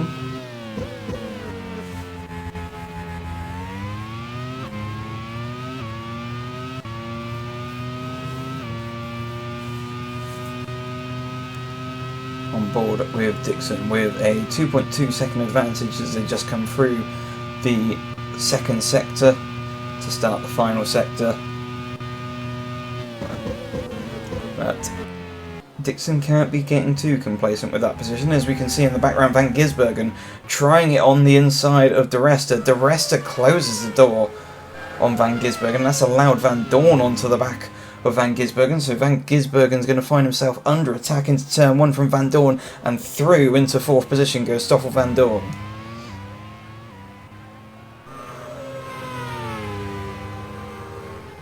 So very opportunistic stuff there from the Belgian driver.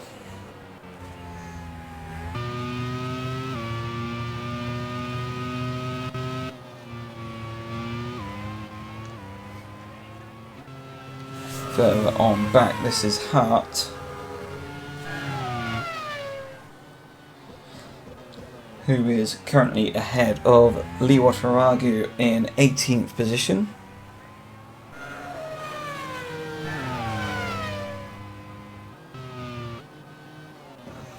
Here is Robin Franz, so it's essentially a pass or be passed situation here. De Resta was unable to get through on Franz, so found himself under attack from Van Gisbergen, but as Van Gisbergen wasn't able to get through on De Resta, found himself mugged by Van Dorn. So that is the current state of affairs here in this Division 1 Manawatu Grand Prix.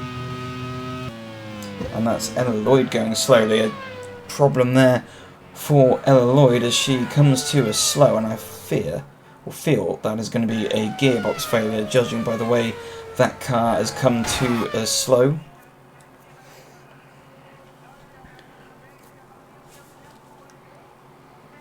There's a few more people coming to pit lane, and indeed it is a transmission failure for the Welsh lady. So Dreesan Thor has pitted. De Resta still in the hunt for that second position. Dixon leads by 3.1 seconds to Robin Franz.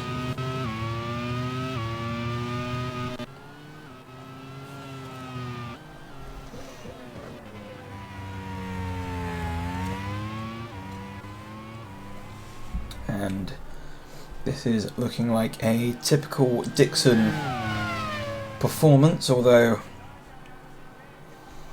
we've seen it on a number of occasions when Dixon has led fairly easily. It's not quite gone to plan with the car giving up on him.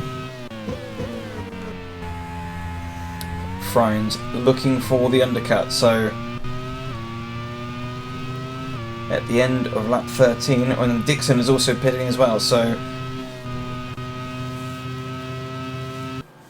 this is released De Resta and Van Dorn.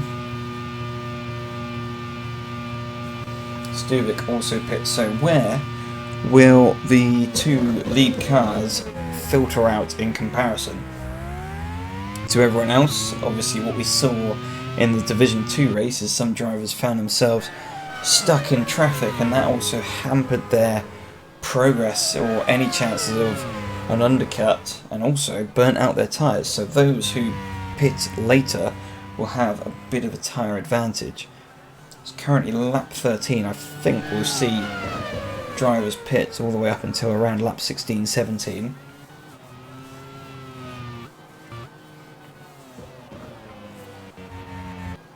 Here is Aitken down the inside for the position. Max Hart is up into 10th, and I think that is Dixon behind. Indeed, it is Dixon behind. He's going to take a lunge down the inside of Hart and takes that 10th position. Now, Franz isn't that far behind and is going to try and find a way through Hart as soon as he can.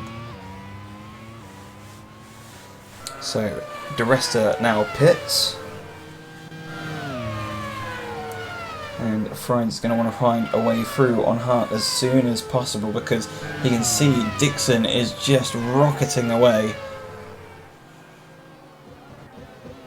But down the inside he goes on Hart, and so you can now see Dixon just up ahead.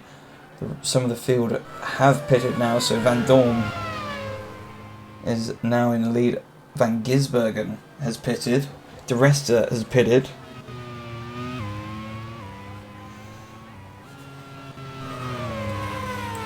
Where have they all filtered out? Dixon is now essentially your net race leader at the moment, with Franz just behind. Here's Alex Palou, who's pitted, but has now found himself passed.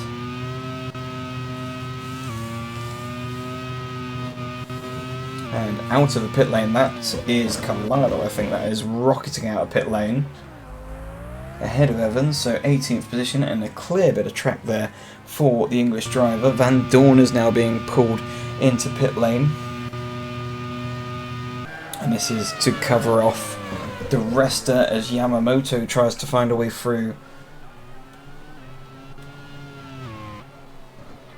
on Junkadea.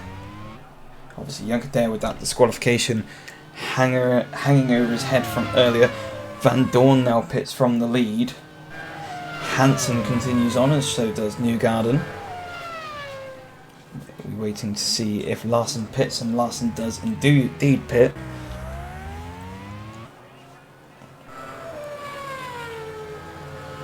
So, around the final corner comes Shane van Gisbergen, and coming out of pit lane here is Robin Freins, who's still out on track, but here's pit exit.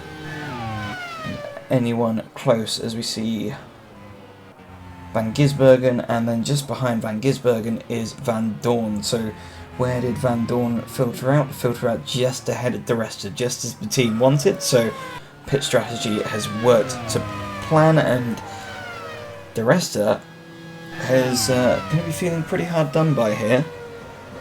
He was in a podium position. He now finds himself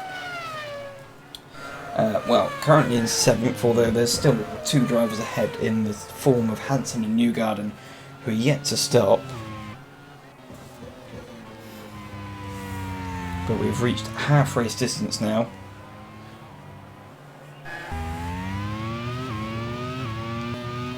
And here comes Hansen, and I think that was also Newgarden diving for pit lane, so the lead will be resumed by Dixon.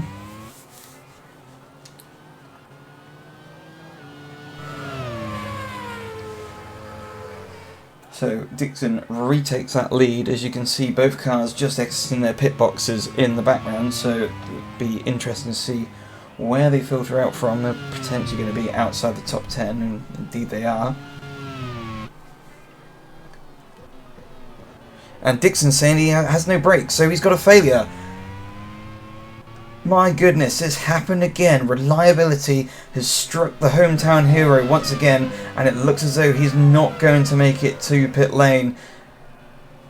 And this has just been the story of Dixon's season. He should really be, essentially, if you were to count the victories that he's lost through reliability, he should really be leading this championship, but that has now relinquished the lead to Robin Freins. But the home crowd have still got hope in the form of Shane van Gisbergen, who sits in 2nd position at the moment, but he's also got Stoffel van Dorn very close by in 3rd position.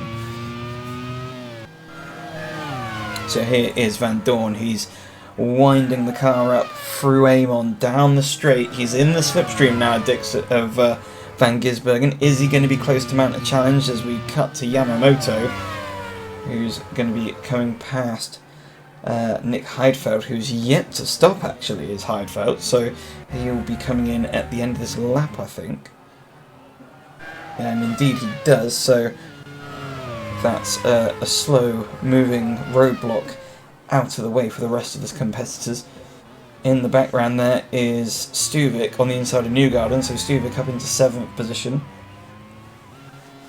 And as it stands, still looking pretty for Hansen in 5th position, as no one in front. As we see coming back is Newgarden on Stuvik. But unless my calculation is, Van Dorn has gone through on Van Gisbergen, so Van Dorn through on Van Gisbergen at the Bamba corner, and he winds downhill, and actually straight away you've got De Resta on the back of Van Gisbergen now, so Van Dorn has been released. Now, this is very similar to last time out, where Van Dorn didn't have the best of qualifying, and I think he was also involved in a bit of an incident early doors, but he definitely had very fast pace and should have been in the battle for the lead, but this time he is in the battle for the lead as he chases down Freins. So 2.7 seconds is the advantage. We're about to cross the line now to see if that's changed, and it has indeed. It's now down to 2.3 seconds. Freins to Van Dorn, and Van Gisbergen is just about holding on in front of De Resta. De Resta closing in on the Kiwi, and is this the pressure of performing at home is it getting to him? Van Gisbergen, usually a cool, calm character.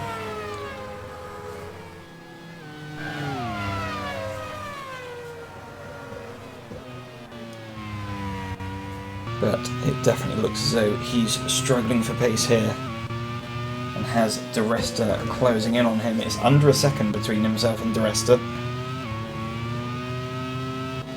Friends saying that they could potentially find themselves struggling here, as the gap is already down to 1.9 seconds between Friends and Van Dorn. Here's Lee Wataragu. Behind Alex Palou. Palou within the points now.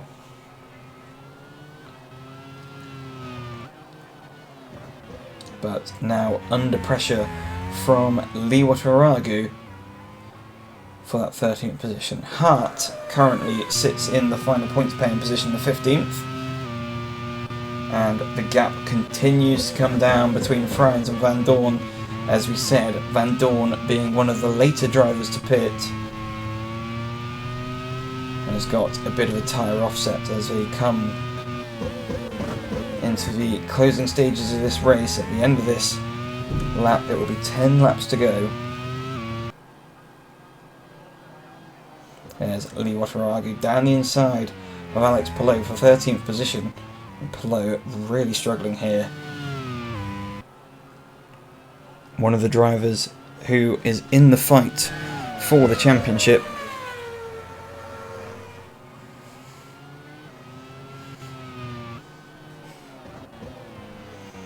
But here it is at the front. Frines fending off Van Dorn. Van Dorn's put in a stellar job to close the gap down to Frines, but has he had to burn a match or two in order to close that gap? Has he used up some of his tyres?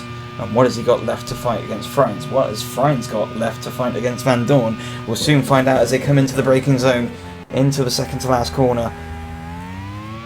Van Dorn holding on ahead, or Van Dorn trying to find a way past Frines. Frines still ahead of Van Dorn. Van Dorn's lining up a move into turn 1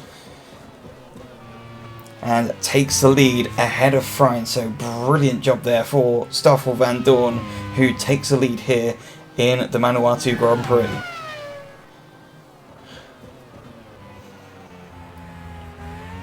Frines unable to do anything to respond. He's already lost a few car lengths there as a result of that brilliant block pass from Van Dorn into turn 1. Van Gisbergen is now starting to close on Frines, and De Resta still not too far away from Van Gisbergen, so this could be a painful end to the race for Frines, as he may find himself not even standing on the podium.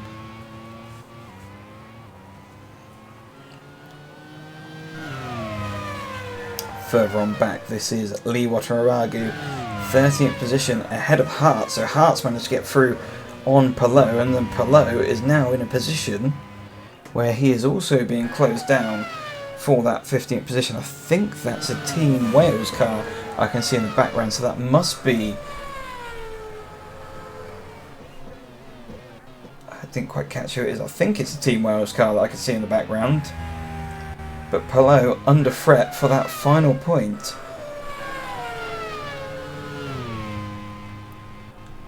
And meanwhile, didn't really pay too much attention to him. But here's Hansen in 5th position. He's caught up onto the back of De Resta. And as the team has said, a podium is on the offer here for the championship leader.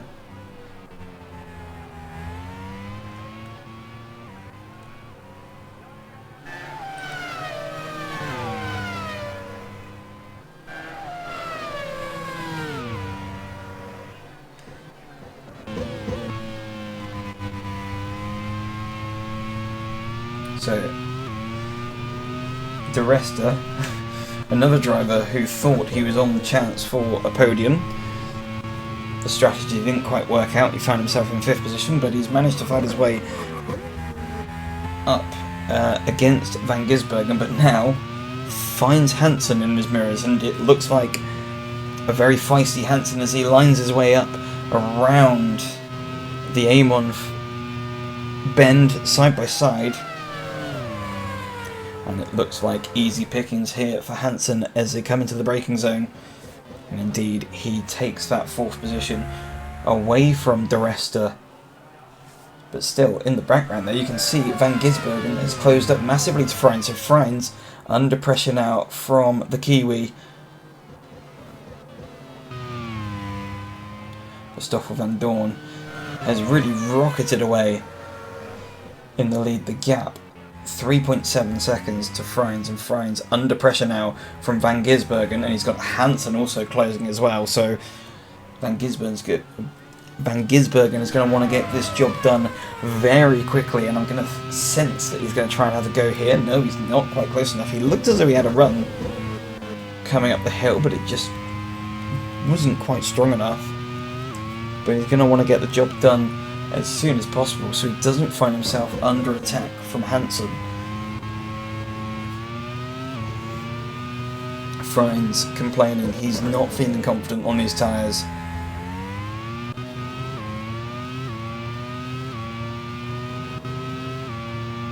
And here we go, round the bends that are the Amon loop, and he's definitely under pressure now as Van Gisbergen draws level down the straight, side by side into turn 1. Van Gisbergen is going to get it done under braking, and indeed he does. Block pass there for Van Gisbergen. That's allowed Hansen onto the back end of Freins. So Freins, who was once leading this race only a few laps ago, under pressure now, and definitely potentially losing out onto this podium, but he's managed to hold on quite well. Didn't quite lose out as much time as I thought he would to Hansen, but Hansen definitely there and definitely on the charge. There's still potential with the pace that Hansen's got. If he can get through on Freins quick enough, there's a possibility he can have a crack at Van Gisbergen.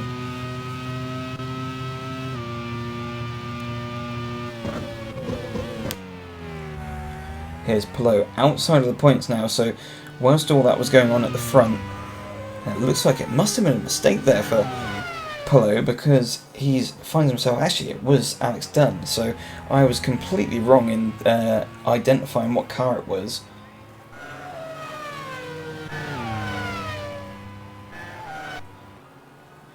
But here is Van Gisbergen, 2nd position, but as you can see, as they come round the Amon loop once again, Freins under pressure now from Hansen. I'm pretty sure Hansen is going to be finding a way through soon, and indeed he is. He's side by side once again down into turn the second to last corner, and easy pickings there, and that's also allowing De Resta onto the back end of this group now, so Freins may even find himself in 5th position by the end of this race. But there's still 5 laps remaining, and definitely enough time for Hansen to catch Van Gisbergen. Van Dorn pretty happily in the lead now, 4.7 seconds, but it's not over till it's over, as we saw with Dixon. Although it seems Dixon has probably got the worst luck on this grid. I think no one else has retired from the lead as many times as Dixon has.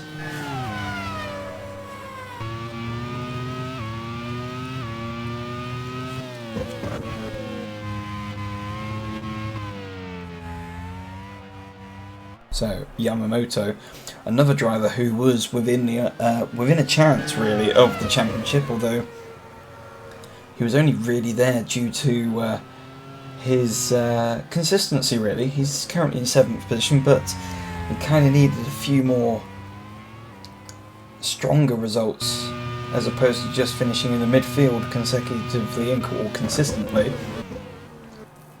We look further back to Heidfeld, struggling in 18th position. But again, Pagenaud, 17th, Pelot, 16th, all sort of people who have been very strong so far this season and are not scoring points. Both Team Island cars are in the points with 14th and 15th at the moment. But here is Dries van Thor up into 8th position, so a good showing here by the Belgian driver. And he goes up ahead of Yamamoto. And Stuvik down the inside of Yamamoto now, so Yamamoto completely mugged. And he looks as though he's going to be losing out to Larson in a second as well, as Larson's also got to run up the hill, and he's drawing along the side through McLaughlin's into Bamba, and that's painful there for Yamamoto. He's gone from 7th position to 10th position in a matter of one sector.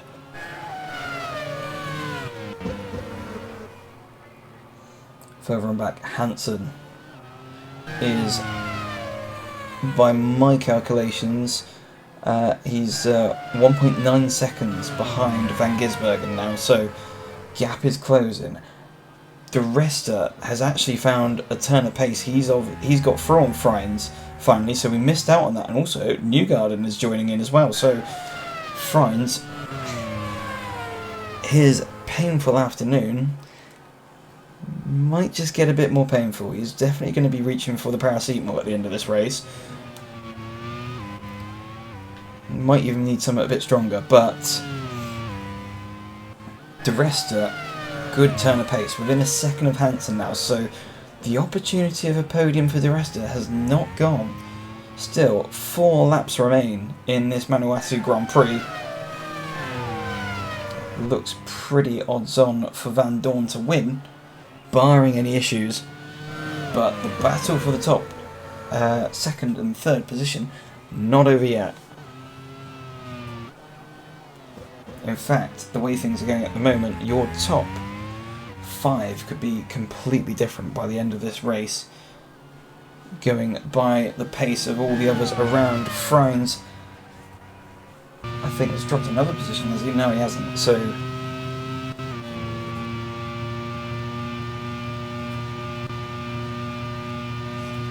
on board with your race leader, here's Van Gisbergen, who's actually managed to get away from Hansen, but Hansen now under pressure from De Resta. De Resta 0.8 of a second behind Hansen now, so he's gradually closing in on that 3rd position.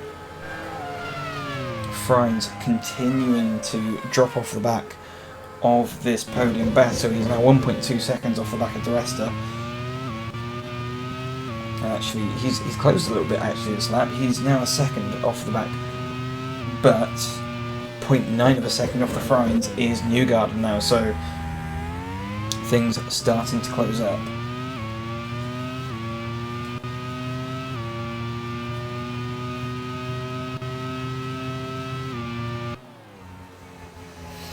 Here's Carl Larson, who's been repassed actually by Yamamoto, so Yamamoto back into 9th position.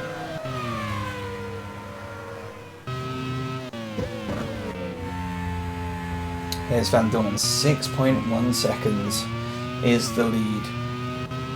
He has been truly dominant so far in this 2nd stint.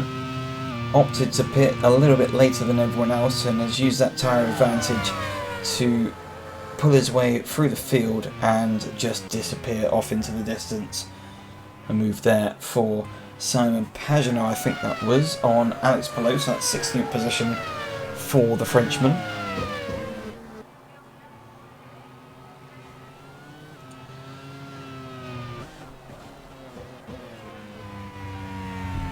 That 2nd to last lap we're on at the moment. Here's Stoffel Van Dorn, who has started the 2nd to last lap. He's miles ahead of Van Gisbergen.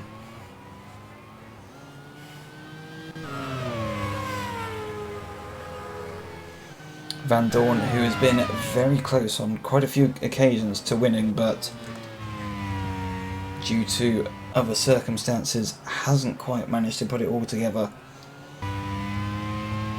But he is fairly comfortable ahead of Van Gisbergen, who is also reasonably comfortable ahead of Hansen.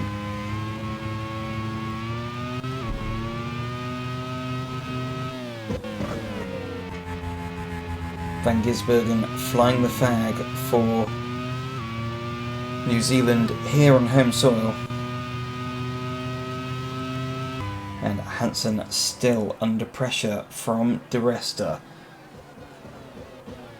De Resta 8 tenths to Hansen. And it's going to be within the slipstream So it's all going to come down to this final lap,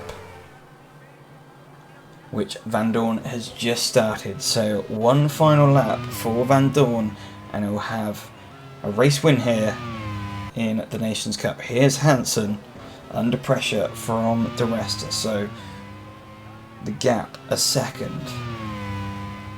And it looks as though if he carries on the way it is, he will be just about able to hang on to this third position ahead of Paul di Resta, but take nothing away from di Resta. He's had a stellar drive here in this feature race. Frines also looking as though he's just about going to hang on in front of Newgarden, although Newgarden is a lot closer to Frines than di Resta is to Hansen, so it's not over yet for the 5th place battle.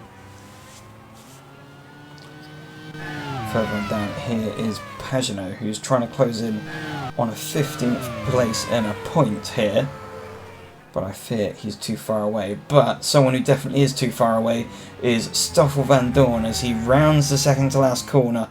He comes through the final corner now, and Stoffel Van Dorn comes through to win here in the Manawatu Grand Prix, and it's been a long time coming for the Belgian driver. Van Giersbergen finishes second and Hansen. But, oh wait, drama. Newgarden through on Frines, so Frines misses out on a top 5 finish. I think he's just definitely going to be having to reach for something a bit strong to numb the pain of what was potentially going to be a race win today, and it is fallen away for Frines today. But moving on further down the field, both Team Ireland cars finishing in the points. Pagenaud a very, very close 16th. As we wait for the rest of the field to come through, Kobayashi being the last car to cross the line. Obviously Kobayashi with some early technical issues that caused him to have to take a 2-stop strategy, which obviously has not worked for him. And around the final corner comes Kobayashi to cross the line, so we await the final confirmation of the results, and indeed here you go. Stoffel Van Dorn wins here in Manawatu with fastest lap of the race as well, so an extra point there. Shane Van Giersbergen takes second position with Philip Hansen in third. Paul di Resta finished fourth ahead of Joseph Newgarden, taking 5th position on that second to last corner on the final lap. Robin Frines 6th. Dries Van Thor came 7th, Stewart 8th, Yamamoto 9th, Larson 10th, Collado 11th, Bourdais finished 12th ahead of Lee Watanabe in 13th, Max Hart and Dunn finishing 14th, 15th, with Pagenaud narrowly missing out on a point there. Alex Palou, another poor performance there from the Spaniard, with Nick Heidfeld in 18th, Elvin Evans 19th, Nick de Vries 20th, Aitken finished 21st, and the final car across the line was Kamui Kobayashi. Scott Dixon, another retirement from the lead with a brake failure in 21st. Ella Lloyd with a transmission failure. Rast obviously being taken out by Daniel Juncadella, and Juncadella being disqualified as a result of it. So drama all through that final lap there and all through that race, and it is back over to Chris with the championship. Congratulations to Stoffel Van Dorn and congratulations to Team Belgium, considering where they were at the beginning of the season. This is quite the turnaround. Again, congratulations. And commiserations to Scott Dixon once again. But at least Shane Van Giersbergen gets second place, and Philip Hansen again doing a very solid drive. And well done again to Paul di Resta for a fantastic drive, a much needed drive for Scotland. And same, you could argue, could be said for Joseph Newgarden. There's been lots of great drives. And yeah, we can say René Rast didn't have the best of days. They'll be looking for something different, hopefully, at the next round. And due to Daniel Juncadella picking up his penalty, he also, much like Max Hart, has been given a 1-round ban. Pepe Marti will take his spot in the next round. But let's see what the standings look like now for Division 1. And Philip Hansen now takes the lead in the championship over Alex Palou on 161 points, 21 clear of Alex Palou. And then we have Shane Van Gisbergen now in third place on 134, with Naoki Yamamoto also on 134. René Rast now slips to fifth place with 129, not getting really anything from this weekend. Simon Pagenaud on 128 points. Scott Dixon, disappointing result in the feature, what can we say, but he's on 124. Stoffel Vandoorne now shoots up to 112 and 8th place. And then we have for ninth, Stanley Stuber got 111, Nick de Vries 105, Joseph Newgarden now on 99 points, Kamui Kobayashi on 97, Paul de Resta now on 91 points, Daniel Yogadea on 74, Robin Friends on 73, Carl Larson now on 16th place on 68 points, Sebastian Bourdais on 58, Alex Dunn also on 58 now. Who would have thought that, sharing with Bourdais, but hey-oh. Dries Van Tor on 54 points, Andre Lotto on 45, Alfred Evans 44, Collado now on 43 points, Jack Aitken on 42, Max Hart on 34 points, Natalie Di Matteo on 25, Ella Lloyd on 22, and then we have Mick Schumacher on 11, Nick Heifeld now on 7, Tadazuki Makino on 5, Larry Temple on 3, Marcus on 1, and Hugo Chokwu, Lin and X all still on 0. Mind you, they haven't been in a car for a while. And what's it do for the nation standings? New Zealand now on 258 points, 22 clear of Japan. Not quite comfortable, but it's something. And with Spain on 44 behind on 214, England on 204, Germany on 192, France 186 in 6th place, Netherlands now in 7th at 181, Belgium shoot up to 167, with the United States of America on 167 as well in 9th place, Thailand now 10th at 136, Scotland, despite the efforts for Paul de Resta in the feature, are now in 11th on 133. Then we have Ireland on 92, and then Wales with 66. Well, that's Manawatu done. I hope that lived up to everybody's expectations, and I hope the racing was of a good quality. There'll be some very high moments and some very low moments, but hey, that's racing, that's the Nations Cup. We will return in 2 weeks at the Potrero de los Funes in Argentina, same day, same time, in a fortnight's time. We also have the Grand Prix World Series airing next week on this channel. I believe it will be at Fuji. That will be a very exciting race. We already had that for the Nations Cup, and that was quite a dicey affair. Let's see if they can get the same thing for here. But yeah, until next time, thank you so much for watching. I've been Chris Cavaney, your host. Ryan Ferris has been your commentator. And this is the Retro Racing Managers League with the Nations Cup, signing off.